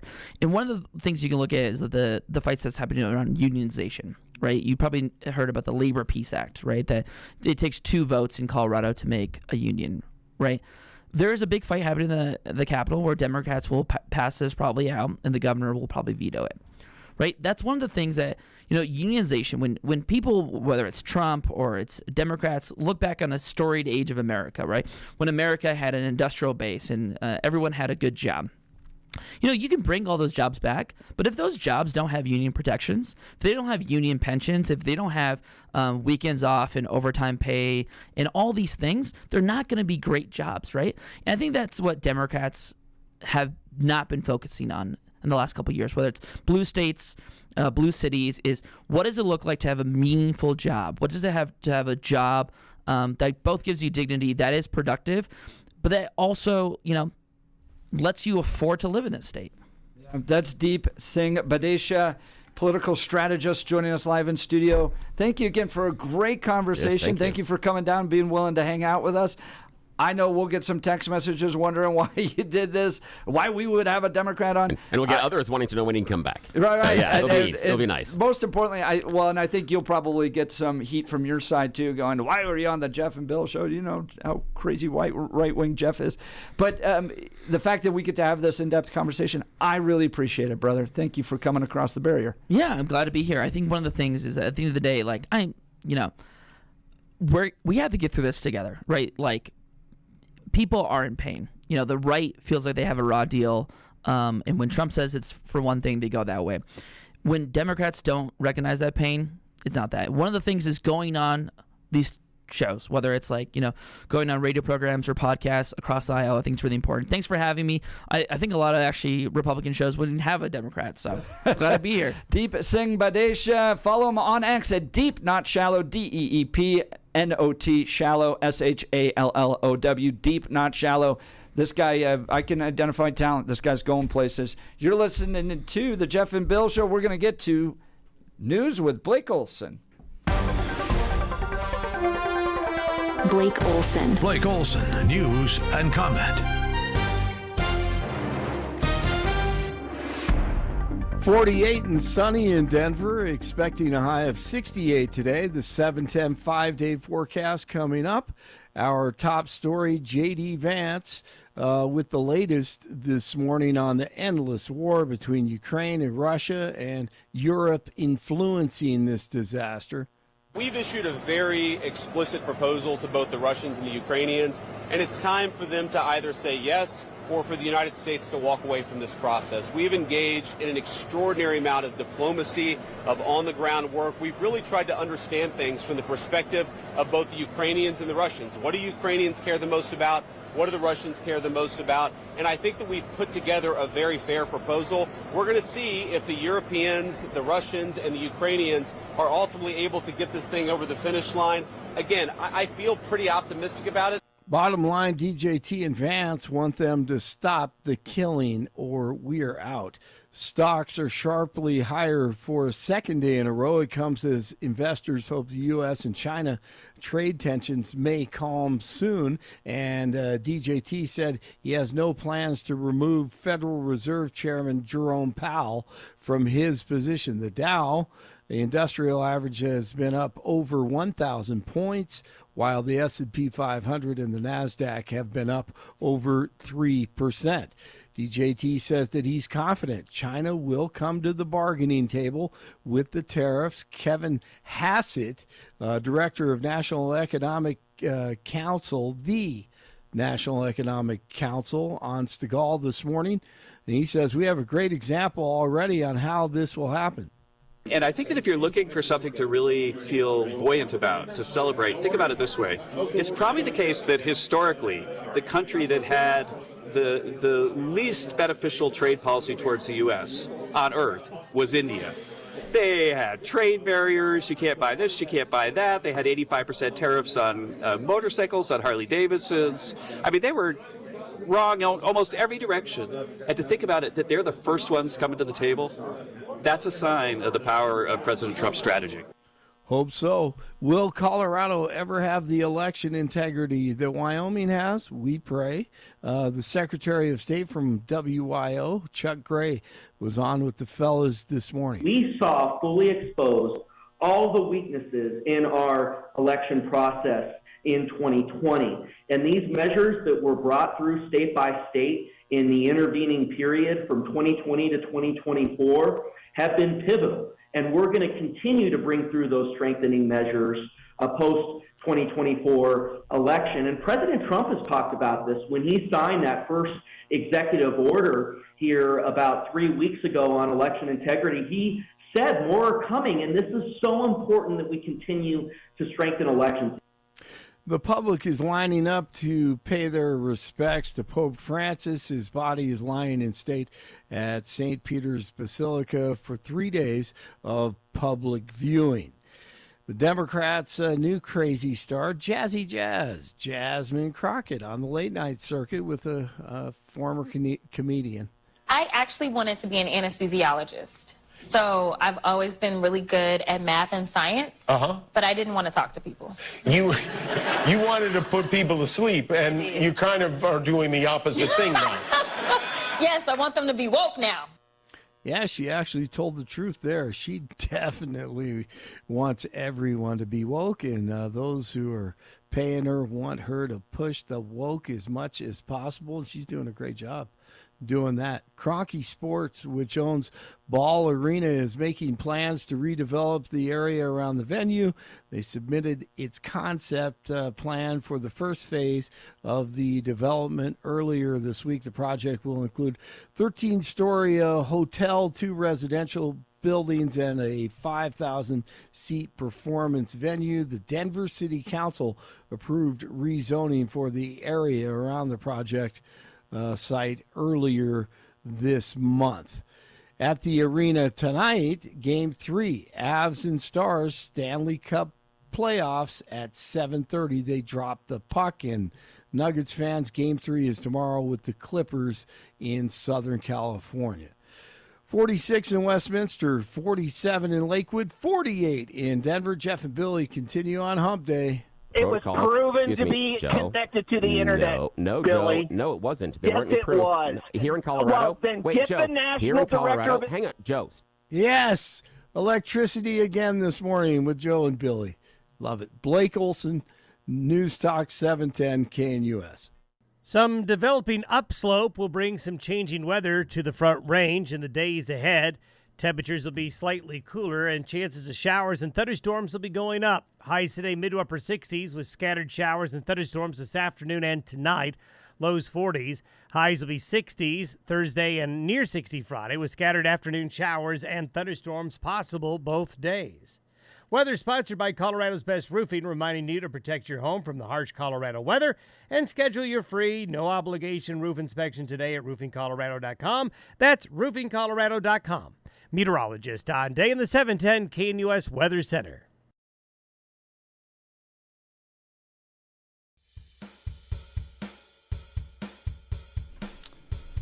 Well, it's often said that the Jeff and Bill show is a Titanic heading for an iceberg. Yes, and unfortunately, I'm the one driving. You're like, you're going to crash. Iceberg, dead ahead. Give the wheel to Jeff, for God's sakes, before you ruin this entire ship. Yes. Well, there's an actual real-life Titanic exhibit coming here to the Denver area, and we have a really interesting connection. And I kind of went down a rabbit hole at one point in my life with the whole Baby Doe Tabor, Horace Tabor, Leadville, Molly Brown, all that stuff. And Molly Brown was on the Titanic, survived the sinking of it. And you saw her portrayed in the movie Titanic by, what was her name? Kathy Bates. Kathy Bates. Yep. Did a great job, right? And she was always known as this kind of fun Western, new money type of person, right? So joining us to give us a preview of this Titanic exhibit coming to Colorado is John Zaller. John, thanks so much for joining the Jeff and Bill show. Yes, good morning. Good morning. Thanks for having me on. Oh, give us some insight, our listeners, on what they could experience at this new exhibit coming to the Denver area. Sure. Titanic and Immersive Voyage is a 20,000 square foot exhibition that takes you back into the Titanic story and tells it in a whole new way. So using all of those elements of storytelling that you mentioned, we're all so familiar with the Titanic. We also have more than 200 artifacts on display here, room recreations that place you in certain parts of the ship at certain times. But we also use immersive technology to place you on the bridge as those ice warnings are coming in the crow's nests, trying to spot the iceberg before it's too late, in the boiler rooms as the iceberg breaches the hull, in a lifeboat as Titanic is taking its final plunge, and finally, using virtual reality, we take you to the wreck site where you can see the wreck of Titanic better than you could see it if you actually dove to it in a submersible. So we want to use that great story of Titanic, that tragic story of Titanic, but tell it to you in new, using the new technology that we've been so good at using over the years. You're listening to John Zaller, executive producer of Titanic, an immersive voyage that is coming to the Denver area. This one is going to be absolutely fantastic because it's if you ever wanted to pretend that you were Leo or Kate, you can actually feel like you're inside of the movie. In fact, Mr. Zaller, I've seen in other cities, you've had the whole part of the ship where you can create "I'm the King of the World" scene. Is that correct? That you've got kind of the bow of the ship where people can take pictures? That's right. So at the front, at the very beginning of the exhibit, we start the story in a little different way. We show you all the popular culture references to Titanic that have been sort of used over the years. So all the books, all the movies, props from the movies, props from different films, but also we have that shot where you're the king of the world. We recreated the bow of the ship with a nice prop of the entire ship behind you. Get right up there and do your own photo op. And it's a really great way to start because it's very lighthearted, this part of the Titanic story, but it's a very serious story. And so in that same area, we say, okay, everybody's fascinated with Titanic. You're fascinated with Titanic, but why is that? What brings you here today? And then throughout the voyage that you go on, you're able to see different parts of the ship, explore the story in a different way, and maybe come to that conclusion near the end where you could say, okay, I have a better understanding of why Titanic is so important to me. That voice is John Zaller. He is the executive producer of Titanic, an Immersive Voyage that is going to be showing at the Exhibition Hub at the Art Center, Denver. That's down at 3800 Elati Street, downtown. So you can grab tickets right now. And again, if you've seen the movies, you've possibly read books, you've talked to friends about it, but this is bringing you inside. This is going to immerse you and make you feel like you are one of the passengers. In fact, I understand, Mr. Zaller, that you start out with even getting a passenger card, someone that was traveling on the Titanic at that time. Can you talk about how that passenger card is the gateway for someone that is listening right now to actually experience Titanic in a new and different way than they have before? That's right. So everybody gets a boarding pass when they first enter the experience. And that's the name of an actual passenger who's on board the ship or a crew member. So we have hundreds of these that we've written out. There's a little bit of the story as well, where you're from, how old you are, what brought you on board the ship. And I say you because as you go through the experience, you really start to say, okay, I'm in third class, so what was third class like on board the ship? I'm in first class, well, what was first class like? And it's really fun when you get a couple and one of them's in first class and one of them's in third class. They're elbowing each other throughout the experience. But what really brings it home is in the final gallery, the memorial gallery. You can check the memorial wall to see whether your passenger survived or was lost in the sinking. And that's a really powerful moment for people because it brings home the reality of this tragic event in a way that you wouldn't have expected. Suddenly, all that history, all that storytelling, all of that technology comes to this very real moment of my passenger lived or died in this tragedy. And you start to think about them and their lives and those that they left behind and what their hopes and dreams were. And it's a very powerful moment of reflection, a very powerful moment to take stock of your own life. John Zaller, executive producer of Titanic, an Immersive Voyage that is at the Exhibition Hub at the Art Center, Denver right now.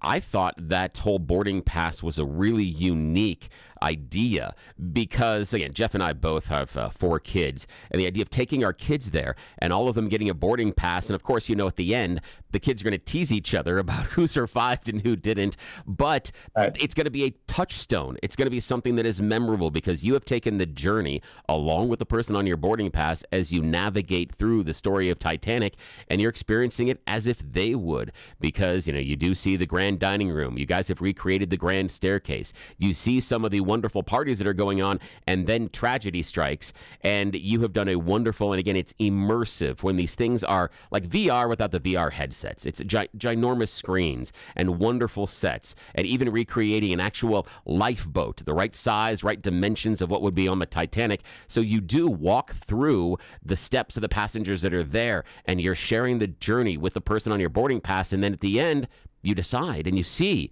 did they survive or did they not? But again, that's a moment in which it allows you to take that memory and that journey with you beyond the experience of just inside the museum. I think it's a really interesting way to bring someone into the story of Titanic that I haven't seen or experienced some way before. Well, thanks for that. And really, it's, we have all this incredible technology, which really does help aid the storytelling.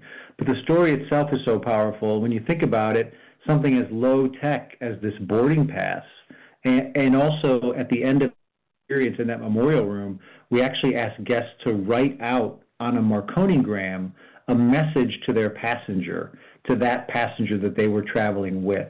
And they leave those Marconigrams up on the wall as we leave the exhibit, and you read the most touching and powerful messages from people who 90 minutes before had just stepped on board the Titanic, but had gone through this entire journey and now have this new perspective, and this new perspective sometimes on their own lives and their loved ones and those around them. So it's a great experience, both from just an entertainment standpoint, but also for education and that ability to reflect where you are in your own life. Another thing that's really amazing in this story is people often say, what would I have done had I been on the boat deck? Had I been given the choice to get into a lifeboat or let a family go into the lifeboat ahead of me? How would I have reacted in those final moments? We do, for example, have some sheet music from the band leader, Wallace Hartley, that was recovered from his body. And Wallace Hartley famously played as the ship was going down. He was one of the original heroes of Titanic, and he's someone that we feature in the exhibition. But there's so many stories like that throughout the experience that you can uncover as you go through it. Now, it's John Zaller, executive producer of Titanic and Immersive Voyage, going on at the Exhibition Hub at Art Center Denver. That's 3800 Elati Street. You can grab tickets online. Just search for Titanic, an immersive experience, and then choose the Denver location. Best way to reserve your trip on this ship. Now, Mr. Zaller, everybody's journey with Titanic starts somewhere. For you to get involved as being the executive producer of Titanic, where did your journey with the boat start? Why create this experience? What was the idea? What was the germ of thought? So I've been involved in creating Titanic exhibits for 25 years, and I've done hundreds of openings of Titanic exhibitions and created dozens of Titanic experiences. When this new opportunity came to me, I put together a collection of 3 collectors who have collectively we've got about 2,000 collection. And I wanted to tell the story in a different way than I had done before. And the goal really was to connect you emotionally to the story like never before. And for me, what it started with was the question, what were Titanic's final words? And that's something that really hasn't been asked. There hasn't been a lot of thought around the Titanic's wireless messages that she was sending out at those final moments. So we went back and studied that transcript of Titanic's wireless messages. And using that, we created this immersive experience, which is about 12 minutes long. You're sitting in a lifeboat that's, as you mentioned, the full size of the ship, of the lifeboats, a full-size replica of the lifeboats.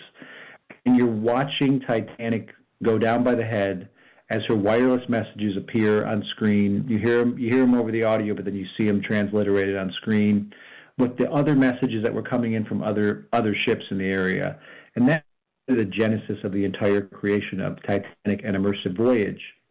And from there, we spread out the story. We said, okay, how do we broaden the lens on this so that you're not just sitting in this lifeboat? How did we get here and what happened after? So we tell the story of Titanic's construction, the construction of her sister ships, Olympic and Britannic. We also tell the story of the rescue of the passengers from the Carpathia. We have artifacts from the Carpathia. We tell the story of the additional recovery efforts made by the Minia and the Mackay Bennett. So we have artifacts from those ships as well. So we've really tried to do our best to broaden the lens here to make this story as comprehensive as possible. And I do have quite a few Titanic enthusiasts who've been to the exhibit. They tell me it's the best one they've seen. and some of them tell me it's the best exhibit they've seen. So that's a real feather in the cap for the entire team that was part of creating Titanic and Immersive Voyage.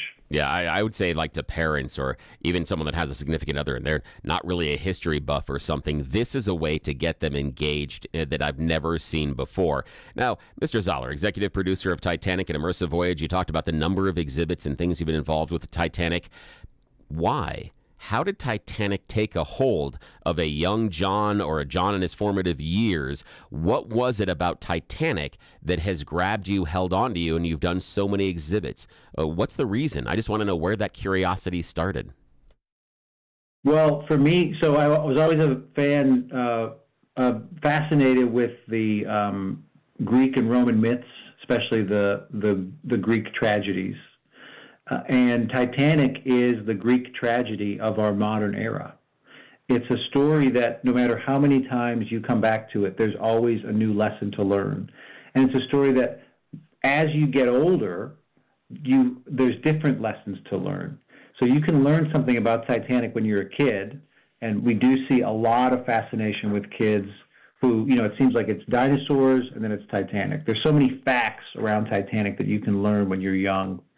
But then as you get older, you get into your formative years, you get into your 20s and 30s, there are other stories on board the ship. There are love stories on the Titanic, and there's stories of heroism, there's stories of bravery, there's stories of how the ship was built, how the ship was managed, that take you, really grab you at different ways depending on where you are in your life. And then there's that big lesson or that big moment of the overconfidence of humanity in the face of nature that is dealt this incredible lesson of humility by the hand of fate. And that's really what sums up that Titanic story in a way that continues to fascinate us and still feels a little unreal because of the way it's written out in actual time, that there was this unsinkable ship that was sailing on the North Atlantic with a captain who was the most familiar person with the North Atlantic, that struck an iceberg in the middle of the night, while the Californian was within 20 miles of it and could have saved everybody on board, but didn't hear the messages properly, and then leading to the loss of 1,500 people and only 700 surviving. Those 700 not knowing if they were going to make it through the night because of how cold it was, and the Carpathia coming across the horizon like a Deus Ex Machina to save those people who were in the lifeboats. So just that little context in and of itself is a fascinating story that can be unpacked forever. But then all of the stories inside of Titanic continue to reveal themselves and teach us more at wherever we find ourselves in our lives at any time.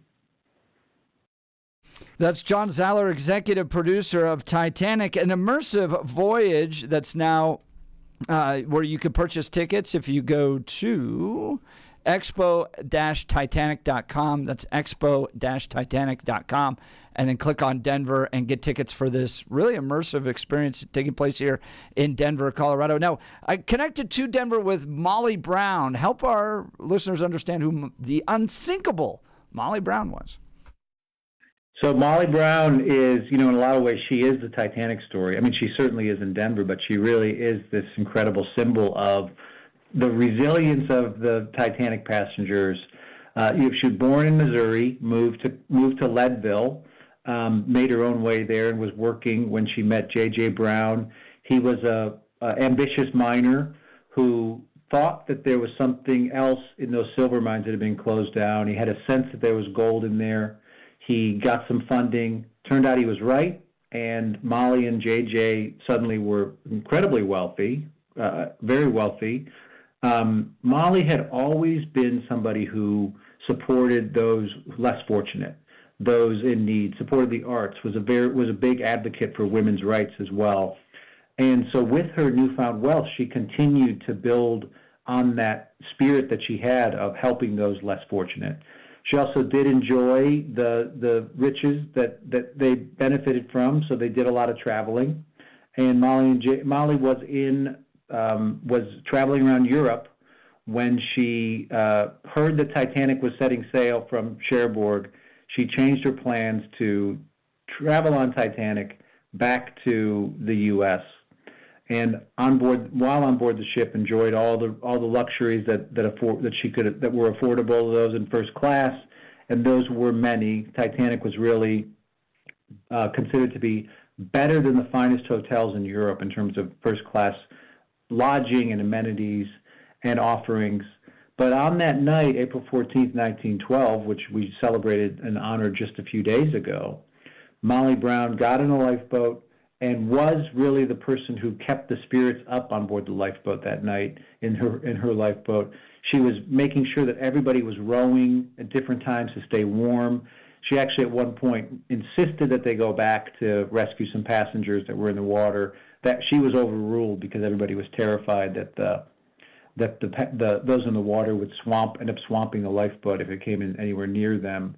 And following that, after the recovery onto Carpathia, by the time that the Carpathia 3 days later got to New York, Molly had already raised $10,000 for a Titanic Victims Fund, and that fund continued to grow. But that again was her efforts to help those who were less fortunate, because there were hundreds of people on board that ship who were newly widowed, who were traveling with their husbands or their sons or their families to come to the United States with basically nothing but the hope that their family would be able to create some income for them to then make it in America.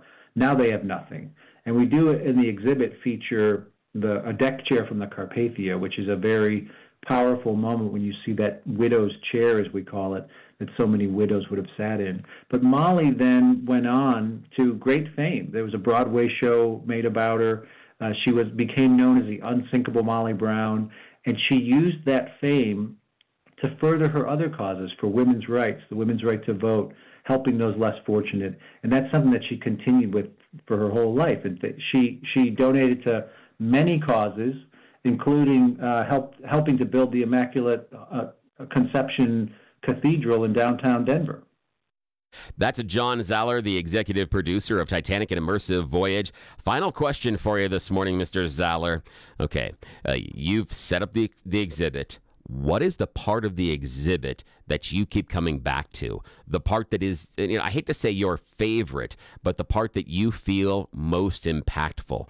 I want to know, when our audience is walking through Titanic and Immersive Voyage, what is the part that resonates the most with you? What do you keep coming back to? Well, aside from all of it, I would say that for me, the most powerful moment is sitting in that lifeboat in the immersive room, listening to Titanic's wireless messages go out and knowing that there's nothing you can do to stop what's about to happen. And that, for me, is a very powerful moment where you're as close to those passengers as you ever can be. That boarding pass you're holding in your hand, you're as close to that passenger as you ever can be, because they experienced something very similar on that night of April 14th, 1912. I'm going to also add that, for me, another powerful moment tied with that is when you do the virtual reality experience and you dive to the wreck of the Titanic, you see the ship, the bow section of the wreck, as though you're actually there. And that is so powerful, because the Titanic sits at the bottom of the ocean 2.5 miles beneath the surface in completely inhospitable conditions, that you could never stand there on an open ocean platform and look out over the wreck site. And it sits there as this last silent witness to the tragedy. And the treatment of that exploration of the bow section of the ship and then entering the ship through the magic of virtual reality is done so well that it brings me to tears almost every time I do it. So it's just such a powerful moment. And I think it's just such a connection to the ship in both of those moments. It's sinking by the head and then being able to visit the wreck site. Those are the two big takeaways for me. Well, you don't have to pay a billionaire with his Game Boy Game Stick controller to take you down to the bottom of the Titanic, because we all know how that turned out. That's John Zaller, executive producer of Titanic and Immersive Voyage. You can get tickets. It's coming here to Denver. Go to expo-titanic.com, expo-titanic.com. Great thing This is one of those few things where it transcends all generations, right? Yeah. Grandparents, yourself, and the kids all go, all enjoy a time together. John Zaller, thank you so much for taking time to join the Jeff and Bill Show. Yes, thank you. Thanks, guys. Really enjoyed it. Hey, folks, I want to talk to you about the Colorado Farm Bureau. Whether it pulled out your skis or snowmobiles this last winter, it was a great year for winter fun, but the snow means even more to Colorado ag.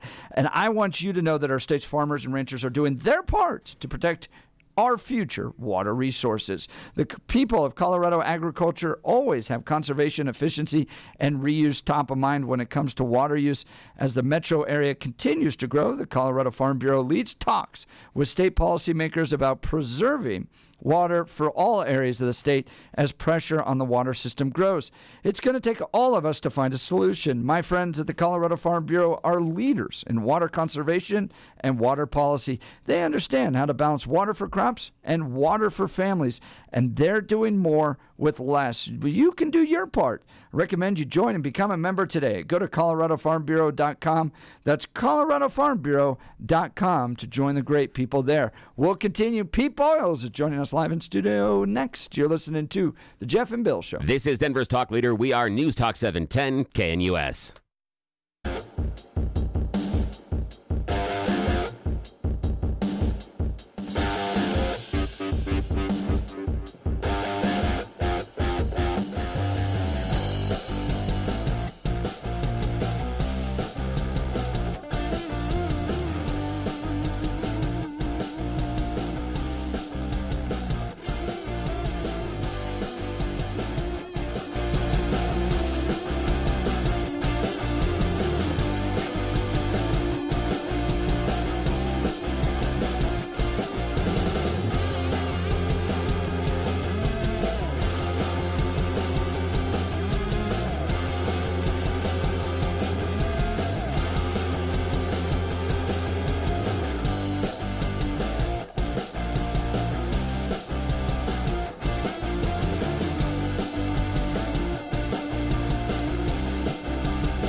Welcome back to the Jeff and Bill Show, live in studio. The man, the myth, the legend, Peter Boyles, is going to preview what Saturday is all about, brother. Yeah, thanks for letting me do this. There's a new book on the market that I sprung on it. It's called Wise Guys in the White House. Gangsters, presidents, and the deals that they've made. You and I were talking about this. Classic Peter Boyles radio. Great stuff. Right there. And it starts really U.S. Grant and his brother and a gold deal, and these gold bugs got involved with the Grants. But the stuff that we know is Lucky Luciano working for Franklin Roosevelt in the Second World War, LBJ and the FBI and Reagan, but the Kennedys and organized crime. And of course, I didn't know this one, and it doesn't come as a big shock, but Frank Sheeran, the labor union official and enforcer for Jimmy Hoffa and Russell Buffalino, was good friends with Joe Biden. I didn't know that. Reagan, of course, with Lou Wasserman, and you can't get around Donald Trump's blatant ties to construction and the gambling cartels when he built the Taj Mahal. Yeah. I mean, you got to be a little bit of a gangster to get to that level. I mean, wait, is Jimmy Carter the only one that... You know, you would want. That's a great question. But remember, what was that guy's name that got Jimmy Carter in trouble? Well, his brother. We worked with his brother. Bob Lee and I worked with. I think right around the time with your dad, and we fronted Billy Carter, who was the most mild-mannered guy in the world till he said, "Do you boys have anything to drink?"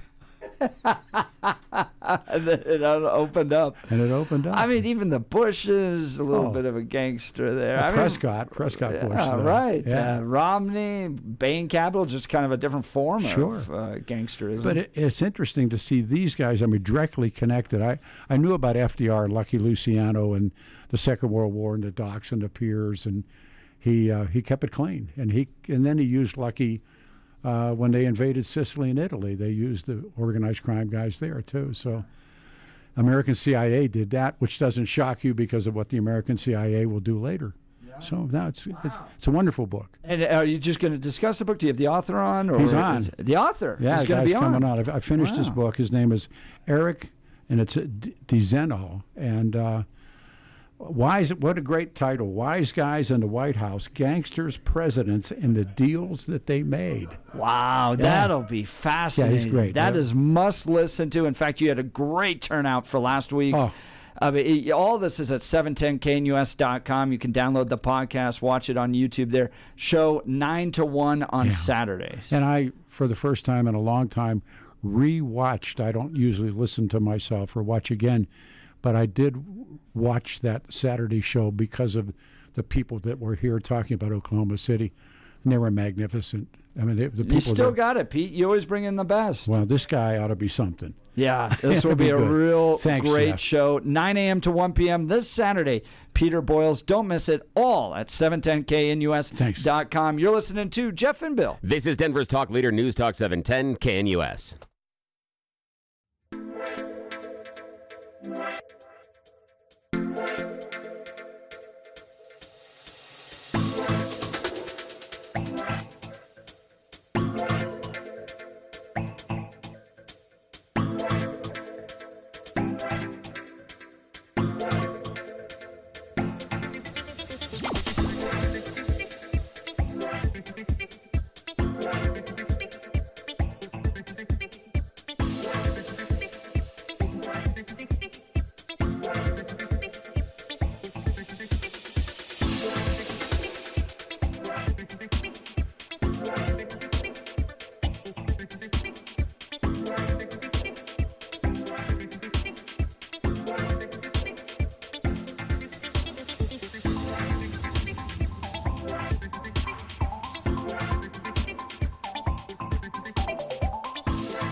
Welcome back to the Jeff and Bill Show.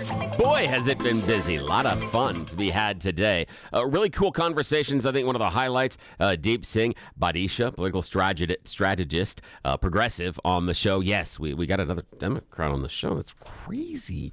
We thought that another Democrat? I know. What? I Bill, know. are you Crazy. admitting? No, Ted Trimpa. No. Ted Trimpa. Oh, Ted Trimpa. Yeah, we got more. Yes. I thought Bill was finally admitting. No, I'm not. No, never been a part of that party. Never will be. No, not if I can help it. I just not love it. We always get you close to the line. I know. And you're like, no, I'm not one of them. It is. I know. It's so close. It's a dance that we do. And speaking of that, there's a dance that you do in your personal life with your health. And I want to talk to you about Wound Care Associates of Colorado. It's really important to me because they are helping out someone in my family right now. And I wish someone in my family had opportunity to work with Wound Care Associates of Colorado years ago because of some negative health consequences. Let me tell you about them. Okay, they deal with those chronic, slow-healing cuts, diabetic ulcers, pressure sores. Doesn't seem like a really big deal. You're like, you got a small cut. How big of a deal is it? Well, it can be a very big deal because that torn skin and tissue is the perfect place for the dirt, germs, and bacteria to get access to your body. Most places dealing with a chronic wound that's a slow-healing cut will basically just try to maintain it. We'll keep it clean and hope nothing bad happens.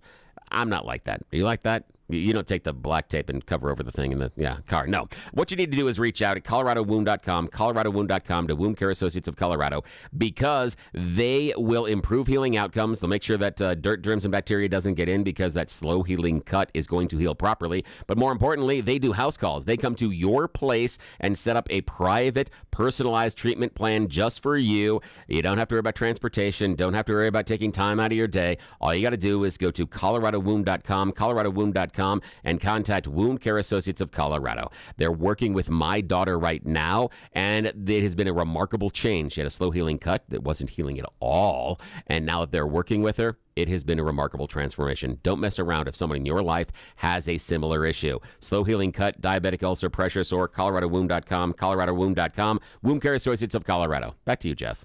Great text message. Wound Care is stopping the commies here in Colorado, Bill. Yeah, I like that. That's great. We had a great show, one for the record books. If you missed any of it, go to 710knus.com to download the podcast there. We'll be back tomorrow. More debate, always between Bill and I, and we include you. You're listening to The Jeff and Bill Show. This is Denver's talk leader, News Talk 710 KNUS. Have a